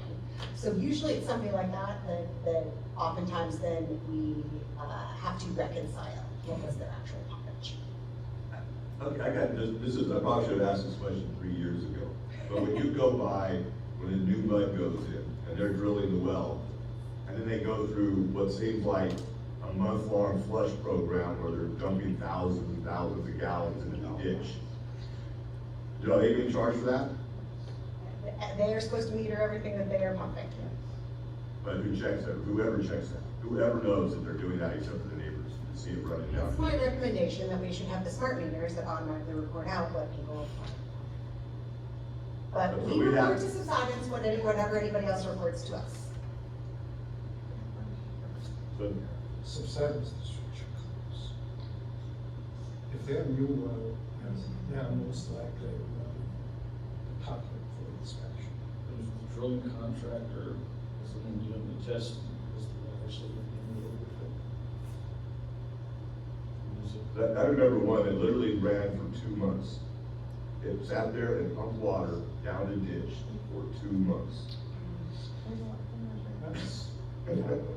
As the reference said, if they have not installed a meter on the well yet, and they start pumping, then, yeah, no, they will not be charged. That's a part of the thing about, Is what? it's the part of the scope they develop the well, to focus on certain performance. Sometimes they do that. I know, but they're still taking water out of the aquifer, they should be paid Of for course, it. they have to do the well, but it's performing the way they have scoped it.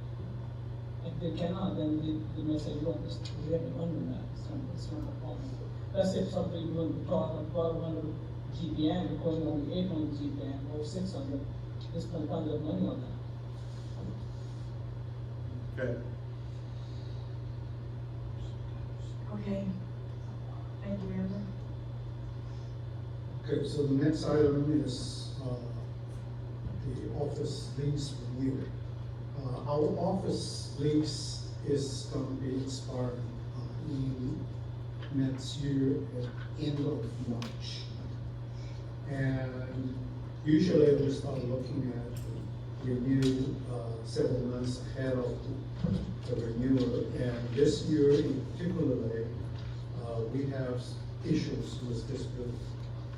And the main issue with this building is the building owner has added many tenants, which create a significant problem for us. From the, across the hallway, there is a new tenant called Adaptive A. Adaptive A. Okay. And there are mainly is a rehab center for the just disability people and special needs. Okay. And those people are very unpredictable. They would walk in the hallway and yelling and screaming, and we have people try to open the door, get in, even though our doors are locked. And even more gross, a guy will stuck his tongue out and lick on the door glass to try to get in and try to get Cassandra, who's sitting in the front, engaged, and she has to run away from the desk to avoid that contact. And another case I personally experienced is we are having a meeting here, and then you have this loud screaming, cussing, and so much so that Amber instructed her female staff, don't go out unless you get escorted. We also have more than one special need facility. We have special need dentist right across that door. You go out that door, you can see that dental office. That's a special need people, and their caretaker is not any better either. The other day, we got this guy cussing loudly in the hallway because he had an argument with his girlfriend. And we had to call the security and to quiet him down because it's so loud, so disruptive. And unfortunately for Amber, his office is right there. Her next door neighbor is a daycare center. The kids was coming out every morning for free time, playing time. And I don't know how she can work under that noise. So with all those problems, I stopped looking for an alternative site.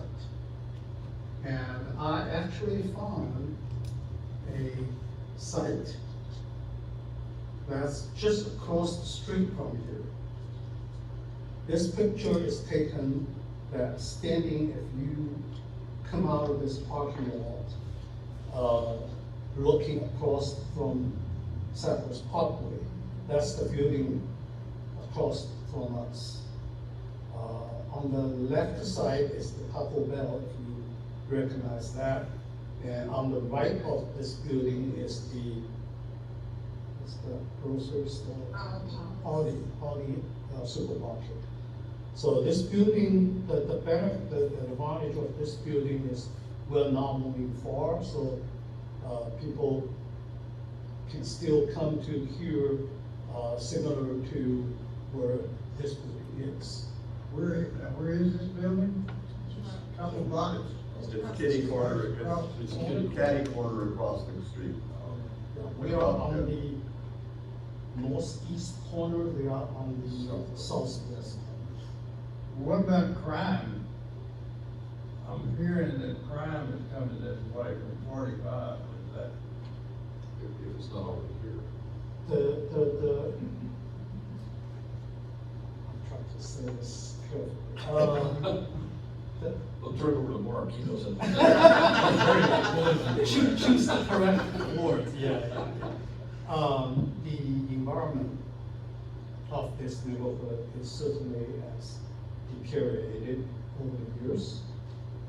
Just the other day, talking about Mark, he was coming back from lunch and encountered a person who was holding his gun, tried to shoot the other guy because of the road rage. And he was in the shooter's position, I might add. he was in the shooter's position, and Mark unfortunately parked his car and looked out. He is in the line of fire. Yeah. Looking right at it. So, Right over in the parking lot, right across the street. but It was that a being, road, apparently it was a road rage. Yes. that being said, to answer your question directly, we also look at the different locations, like somewhere close to 249 or something like that. The rent is just so much higher. Yes, but the safety, I mean, we don't want anybody dead. Well, yeah, we try to balance those. So, the entrance of that building, I just want to give you the brief description of the potential building. The actual entrance of that building is facing, see, we have North Houston, Bama, and Bama, North Houston, yeah. So it's the street So, okay. south of the 1960. So it is a very convenient. You can come into this entrance in both ways. And as you can see, the parking has enough parking space to hold all meetings. And the last picture I want to see is the floor plan. This is the proposed floor plan. The large room there is what they propose to convert the existing office into a meeting room. The rest of the office is the existing office, and they will make modification to suit our need. So the square footage of this floor plan is similar to what we have here. I think we were told 5 square foot more, correct? And the rent, the owner stated that even though the rent for that building is higher than this building because it's all professional, it's there, but he is willing to match what we're paying for this building. So there'll be no cost increase for this building. So you'll have the whole floor, so you won't be sharing? No, actually, we do have to show you, you see this odd shape on the left side? Yeah. That's occupied by the 2 existing tenants. And what do they do? One is a credit rating agency, Okay. and the other is ministry, something. So odds are we won't have to lock our bathrooms. No, actually, They're already coded over there like they are here. yeah, we will have our car access to enter into our area. Okay. There are restrooms in the hallway, as you can see, elevator and the restrooms. But the owner also agreed to convert the 2 of the you can see the, two space on the right side, inner side, can be converted into restroom, but that's all up to negotiation. I don't wanna go any further without asking board to give me the authority to proceed, because this, you know, if simply is a lease renew negotiation, then I will do that. But this is a relocation, so I really want to hear, board's opinion, and if possible, I would like to get board's approval or authorization tonight for me to continue this discussion. Well, 249 and 1960 is a little expensive, I don't know, I just, for security reasons, I'd rather see us go further west than where we are, but, you know, Champion Forest in 1960 is still a good area, and there's some office buildings there, but I agree with Dr. Grant. Yeah, I would agree with those sentiments, that this is not a good area, we probably, if this is the opportunity, I'll find something better. We had this discussion, if I remember right, about 3 years ago, when we first came on board. And the discussion then was to try to find a place more centrally located to the whole North Harris County Regional Water Authority, not right here on 1960 at the very southern edge. And, you know, whether that's 249 and in 1960, that'd be further for me personally, to be more central for the north. Personally, I think somewhere around 99 and 249, or even in the Tomball area, would be more central. There's a lot of stuff up and down 99 that you can get through really fast. I just think we can do better than right here at this location. And we don't have to be on 249, you could go off, you know, on Oluweda or Jones or something along those lines parallel. And there's a lot of empty space up there right now. I'm certainly not advocating for this location, so I would want a safe place to go to, but I do want to remind, well, yeah, I do want to remind the board to expect to pay a lot more now, a little bit more, What's a lot more? at least double. But what's that number? What's it now? What are we paying out on? Our square footage price is,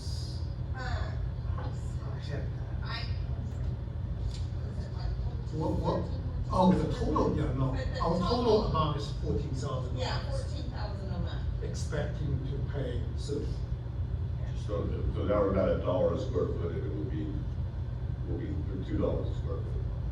yes. So just do it. If I could get the board approval for that, I'll look for a nicer place. I can tell you this building is not even qualified as an office. Well, the thing about paving this site, though, is we lose the big lake out the front, bottom of the stairs. You can get baptized at the bottom of the stairs, yeah. There was a joke in there too, somebody.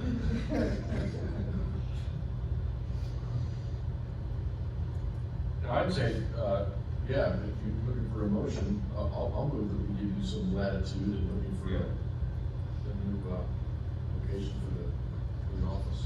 You know, I do appreciate all the work you put into this, and. And I like the 5th floor part. That's cool, that's good. It's nice being not on the ground floor. Yes. Pretty nice.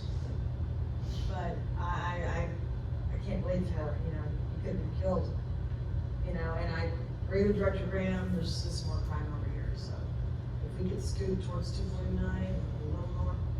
Okay. Yeah, I'd like to get away from Willowbrook. Yeah. Yeah, a little Right. further north. Further north than Willowbrook.